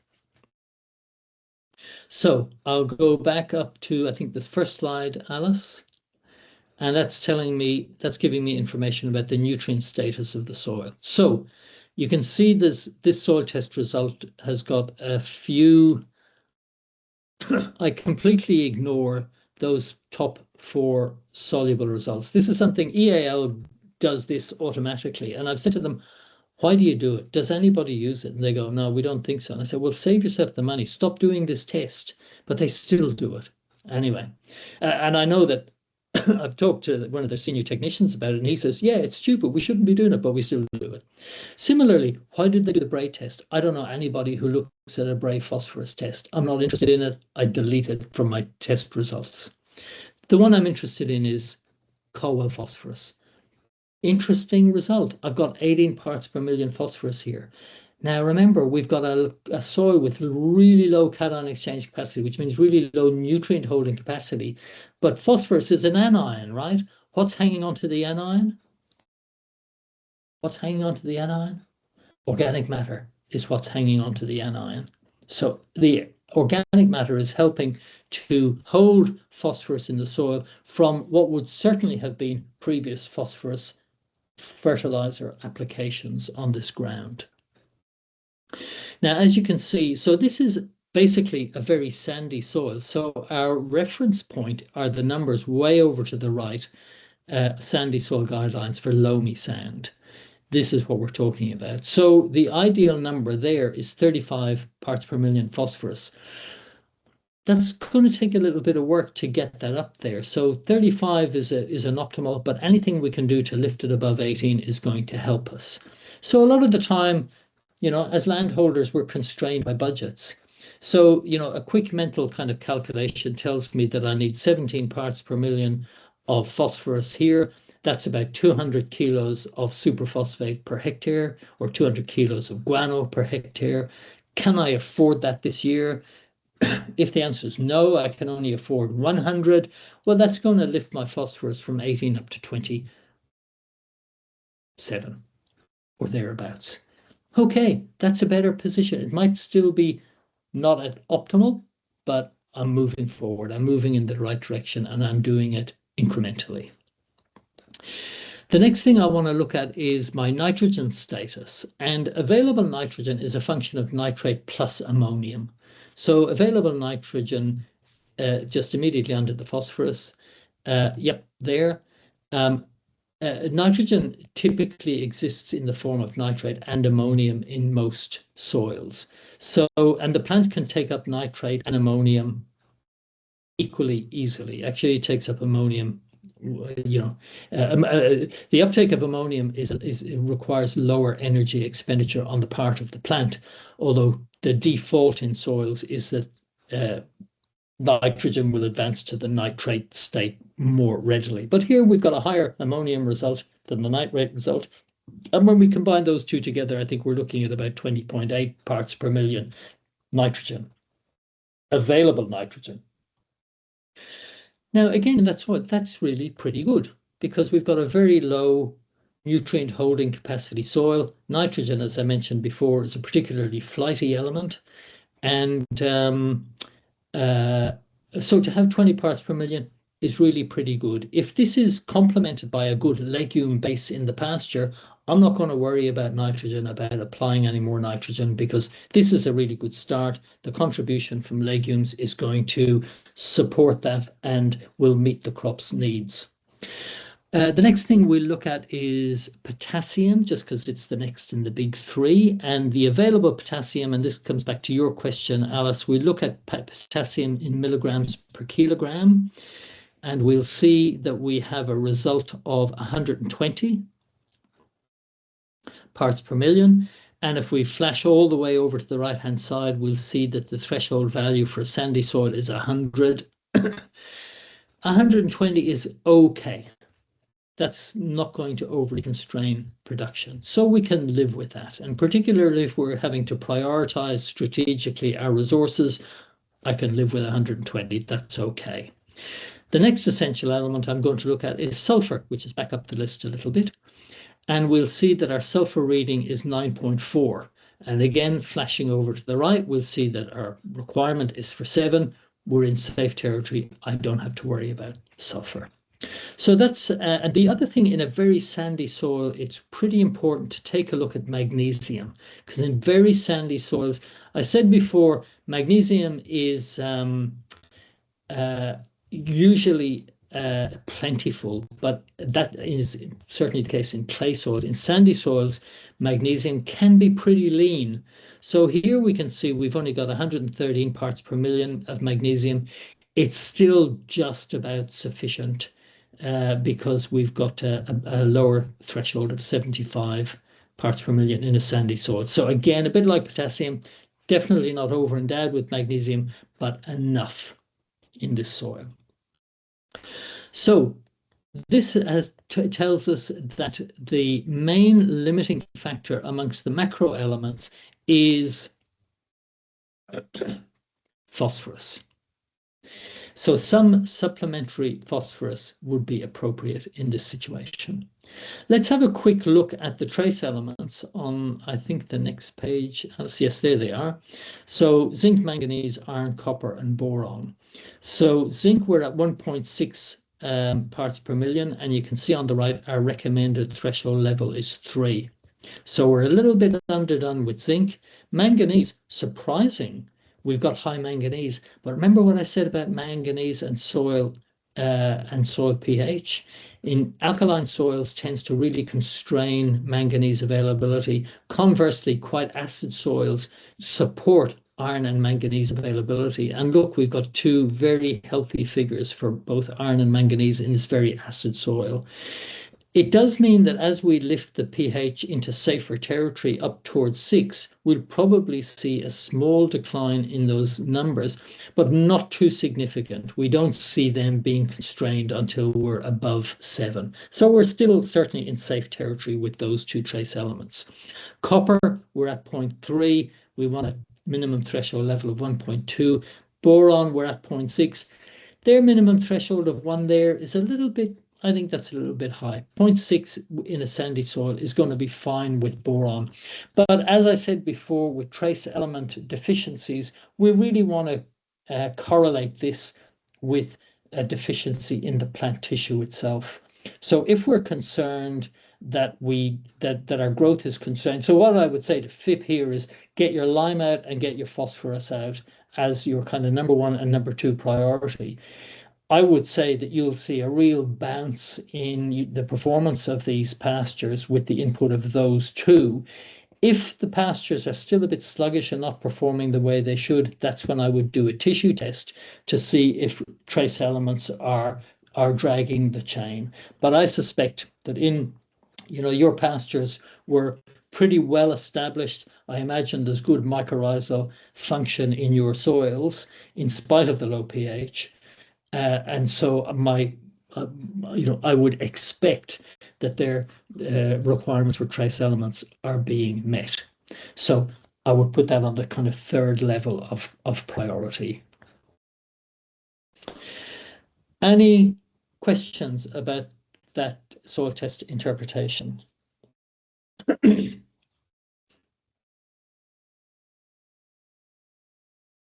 No? Okay, we'll move on, Alice. I realize we're kind of nearly out of time, so I'm just going to skip through the next one. And I think we've got a soil test result from Sam. Nicely done. So we'll just look at one of Sam's results here for reasons of time. So we tested 3 areas on Sam's farm, which is basically kind of good, middling, and bad, to kind of get a measure of what was going on between them. So here, I think the A grade one was the better of the 3 paddocks. I'm right in saying, Sam? So again, a quick scan through here. We look at pH. We're at 5.8. We're above that minimum threshold of 5.5. We're still a way off our optimal, but 5.8 we can live with. We probably haven't got aluminium toxicity. If we look down just at the available results there on this page, we can see we've got exchangeable aluminium of 5 parts per million. That's not going to hurt us. So not a problem with aluminium here. Electrical conductivity, 0.079. Again, well under salinity thresholds. We haven't got a salinity problem. Nice. Jump down 2 slides, Alice, to the organic matter result. There. 5.6. Really, again, pretty good. They've called this a clay soil as well. Jump up and let's have a look at the cation exchange capacity. 7. Is this a clay soil? No, it's not. This is, fine sand, silty soil that is kind of closer to a sandy loam, as you can see by the reference figures on the right-hand side, where the reference figure for sandy loam is 7.8 centimoles. This is 7. So we can think about this soil as a sandy loam soil, which means it's got some clay in it. Not high clay, but it's got more clay than the soil we were just looking at. Okay, let's jump to our cations. Oh, they're on this page. Sorry, I'm looking at them. 72% calcium, 20% magnesium, 3.8 potassium, 2.1 sodium. That's a kind of a nice balance of figures here. Now, so these proportions are good, but our soil pH is still a little bit low, so we've still got a bit of exchangeable acidity in here, although it's not showing up strongly in the percentage figures. So exchangeable acidity is the combination of aluminium and hydrogen combined. We're looking at about 1.7%. Really not that significant, but it's sometimes gets a little bit complicated here. There's 5.7, I think, was our pH, or 5.8 was our pH.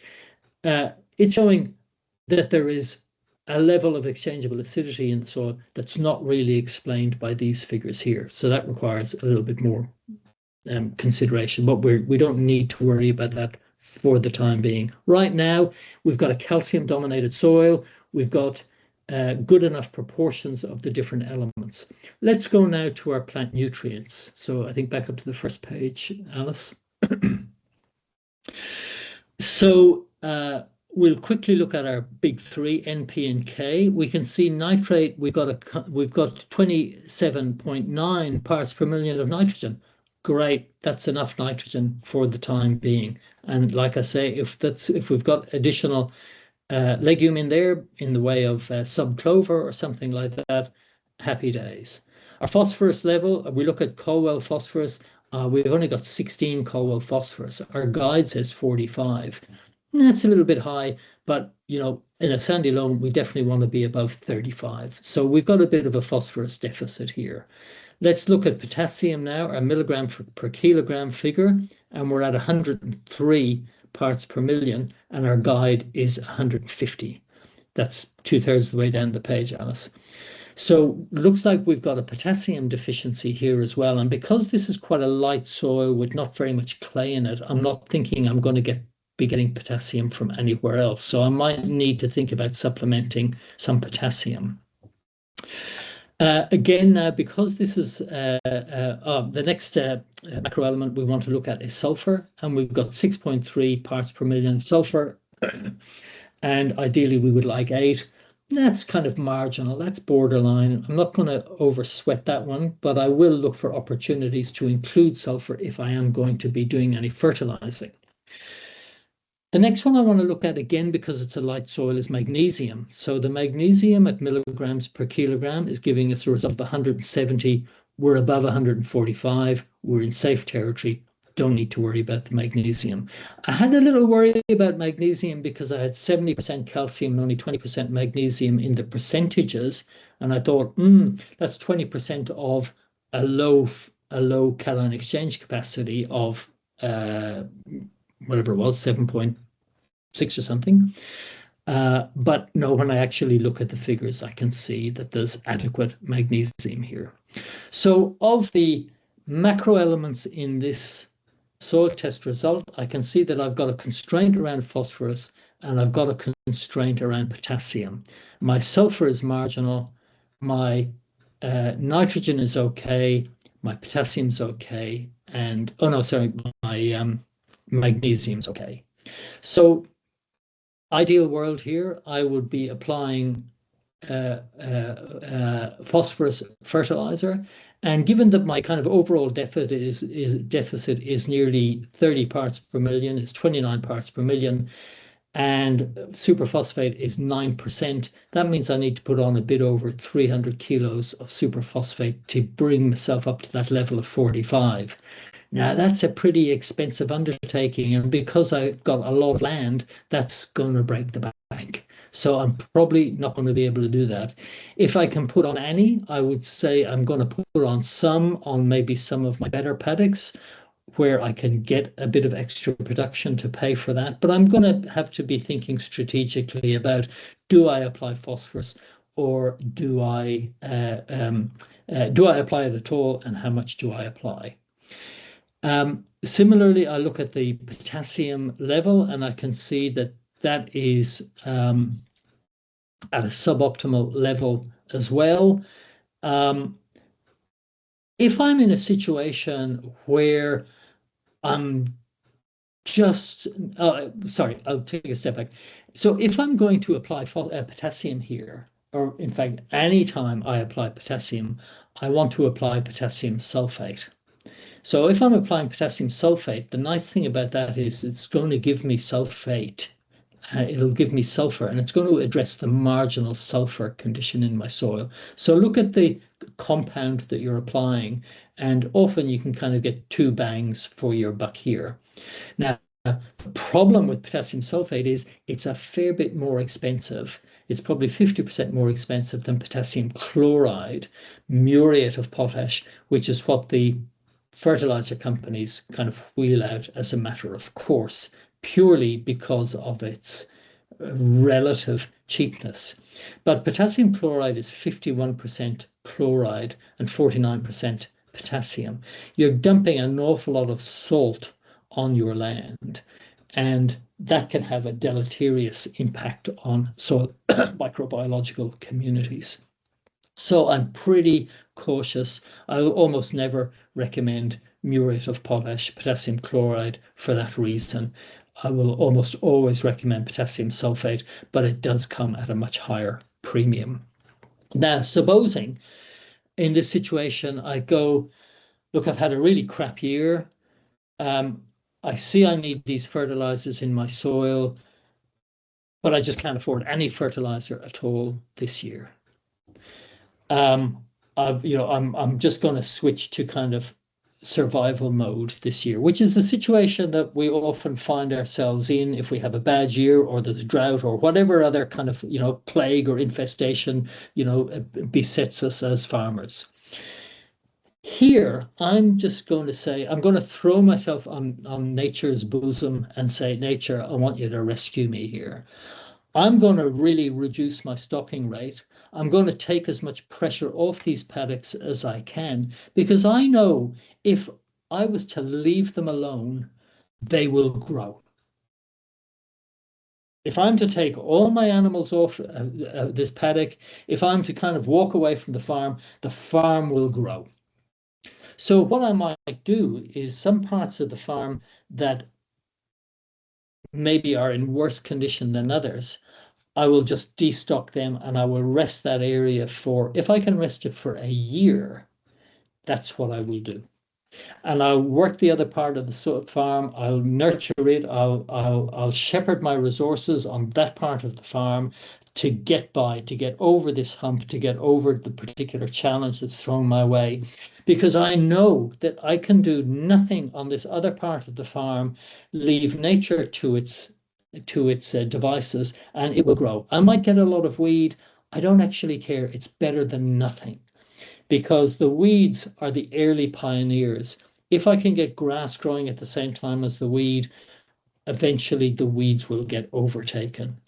And if I need to use some herbicide, if they're being slow to be overtaken, I can use that as a relatively cheap strategy to help move the whole system along. So it's very much about saying, where do I have to spend money? Where do I need to spend money? Where can I really ask nature for help? Nature wants to grow. Nature wants to cover the land. Nature is not going to leave the soil bald because there's nothing in the soil test result that tells me plants will not grow here. They might not grow super well. They might not grow super fast. They mightn't grow at a level that's going to sustain, a high stocking rate, but they want to grow.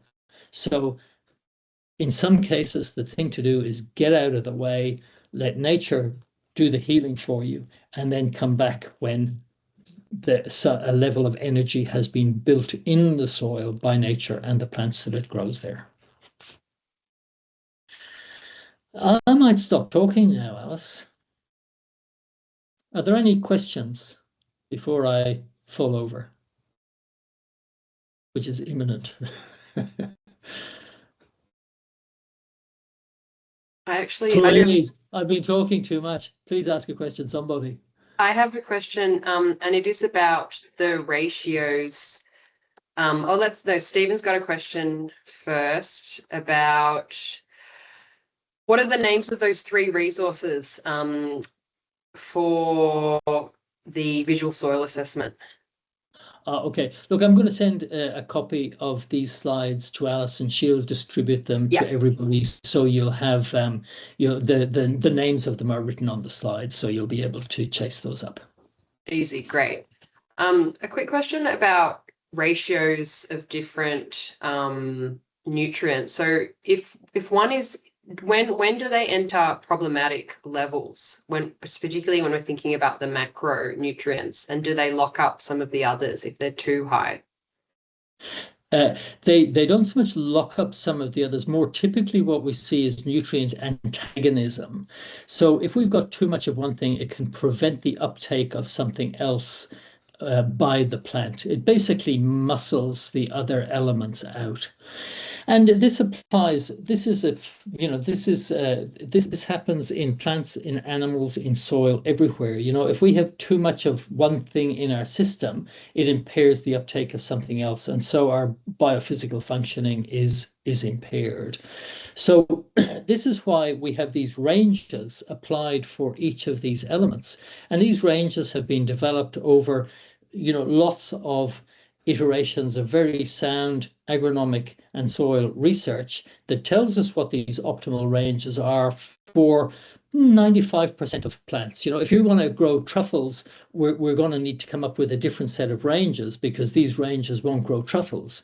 But if you're growing wheat, pasture, meat and wool, whatever, these ranges apply to you. So if there's something out of range, we want to try and pull that into range, because when we pull that into range, other things start rearranging as well, and we have a new balance, a new equilibrium, which is closer to optimal, which is what we're trying to get to.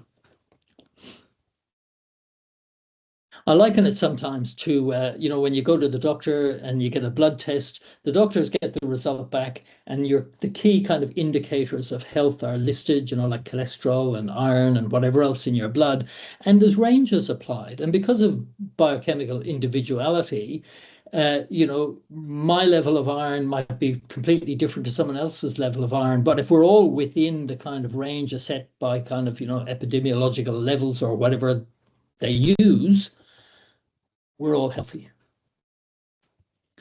Sorry, I saw a question flash up there. Yeah. Tracy has asked a question. Tips for getting calcium in the soil. Tracy, do you mean different ways of applying calcium? At this stage, you can just come off mute and ask the question if you like. Yeah. Different ways. How do you calculate lime? Yeah, I was afraid you were going to ask me that because it's a different calculation and I haven't included it. But what I will do is I'll send Alice. Oh, that's fine. I'll send to Alice just a one-pager that says, in fact, I might just quickly share it, Alice, if I can. So it's a one-pager that tells you how much lime should you apply depending on how much change you're trying to bring about based on your soil test result. So I'm going to share my. Do you want to stop sharing your screen, Alice, and I'll share mine? I think you just try and share it because I don't have an option to stop sharing. So for some reason, will it let you? Okay. No, it won't let me. Okay, look, I'll send this. It's a one-pager again, and it says on the top, it says the level of pH unit increase desired. So, for example, if I go back to Phipps's test and she had a pH of 5.15, at a minimum, we want to get above 5.5. We'd like to be closer to 6. So Phipp can look at this chart and say, okay, I want to be above 5.5. So that means I need to increase my pH by about 0.4. It doesn't give smaller increments than that. So I want to increase it by 0.4. That'll bring it up to 5.55. I'll be in safe territory. Phipps's got a very sandy soil. This tells you that if I want to increase the pH by 0.4 in a sandy soil, I need to apply 1 ton of lime per hectare. If Phipps says, no, I want to go straight to a pH of 6, so that means I need to apply 0.8, at least I need about a 0.8 or a 0.9 lift in my pH. Then this little table tells you you need to apply about 2.3 tons of lime to the hectare. So it's just a really nifty little lookup table that it doesn't go into the calculations, it just gives you the number. And it's this one was developed by Vic DPI, so it's a pretty useful little. Hey Declan, do you want to just quickly share it to give people a visual, and I can also send it around that resource because you should be able to now. Have you got it? No, it's not letting me. That's all right. Yeah, I can send it around to people. Yeah. There was also that question from Tracy, which was about, and so their trial, they were looking at calcipril. Yeah, okay. So yeah, different ways of getting calcium in. Yeah, so calcipril is a neat product because it's the issue with liming is it is highly insoluble. So it's very slow to move into the soil. It's slow acting. And there's not a whole lot we can do about that really, except potentially use something like calcipril, because calcipril is a micronized lime that's been stuck together in a little pellet. So you spread this, the pellet falls apart, and you've got your micronized lime, which is so fine, it moves into this. It doesn't dissolve, it really just flows into the soil. It doesn't matter, it just gets into the soil. And that's the challenge with lime, getting it into the soil. So if your lime is a bit coarse, you're waiting for it to dissolve, and it dissolves horribly slowly. So calcipril is really great because it gets into the soil more quickly, and because it's so fine, it's very effective. And so although calcipril is like, I don't know, 4 times the price or 5 times the price of bulk lime, you need only about half as much as you would if you were applying bulk lime. So it's more expensive, use half as much, so it might only end up costing you twice as much instead of 5 times as much for the amount you actually apply. And the last thing I'll say about calcium is if you have an alkaline soil, if your pH is close to 7 or above, don't bother applying lime because it's really, it needs an acid reaction to solubilize it. So if you're in a neutral or alkaline situation, you haven't got an acid reaction, so the lime is just going to sit there doing absolutely nothing. So if you need to apply calcium, maybe to reduce the level of magnesium or sodium in an alkaline soil, you'll apply gypsum, which is calcium sulfate. It won't change the pH of the soil, but it will change the proportion of calcium, magnesium, sodium, etc., and will push out unwanted elevations in magnesium and sodium particularly. Declan, can I just ask a question? Thank you so much. That was another amazing, it was a really insightful. So I'm just leading on a bit really from your question about if you're just trying to let nature rescue you, like you don't put any inputs in. I'm just wondering, we've noticed a real change in the paddocks where we've been doing time-controlled grazing, definitely like building organic matter, better soil structure. I'm just wondering how many trace elements and so forth will build over time as well, or are they just things that actually you need to add back in? It's just really a kind of, like adding inputs versus like letting things sort of build slowly over time. Does that make sense? Yep.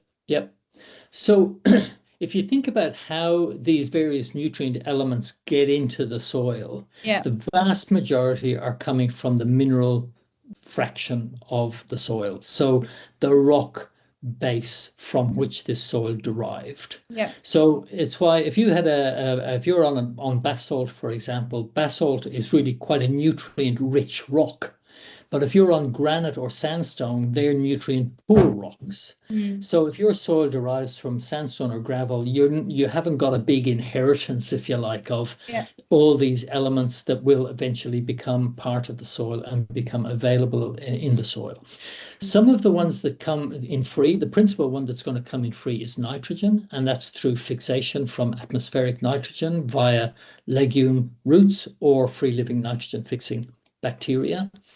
But the action of microbes is going to continue to work away at the mineral component of the soil. So mycorrhizal fungi in particular, and other fungi that can exude extracellular organic acids are going to be just burning away at the mineral component, so the micro bits of rock that are still in the soil, and in so doing will gradually release things like trace elements or macro elements, but in pretty minuscule amounts. This is a process that has developed over thousands and hundreds of thousands of years to give us the soils that we have today. So I don't expect that there's going to be big changes in that.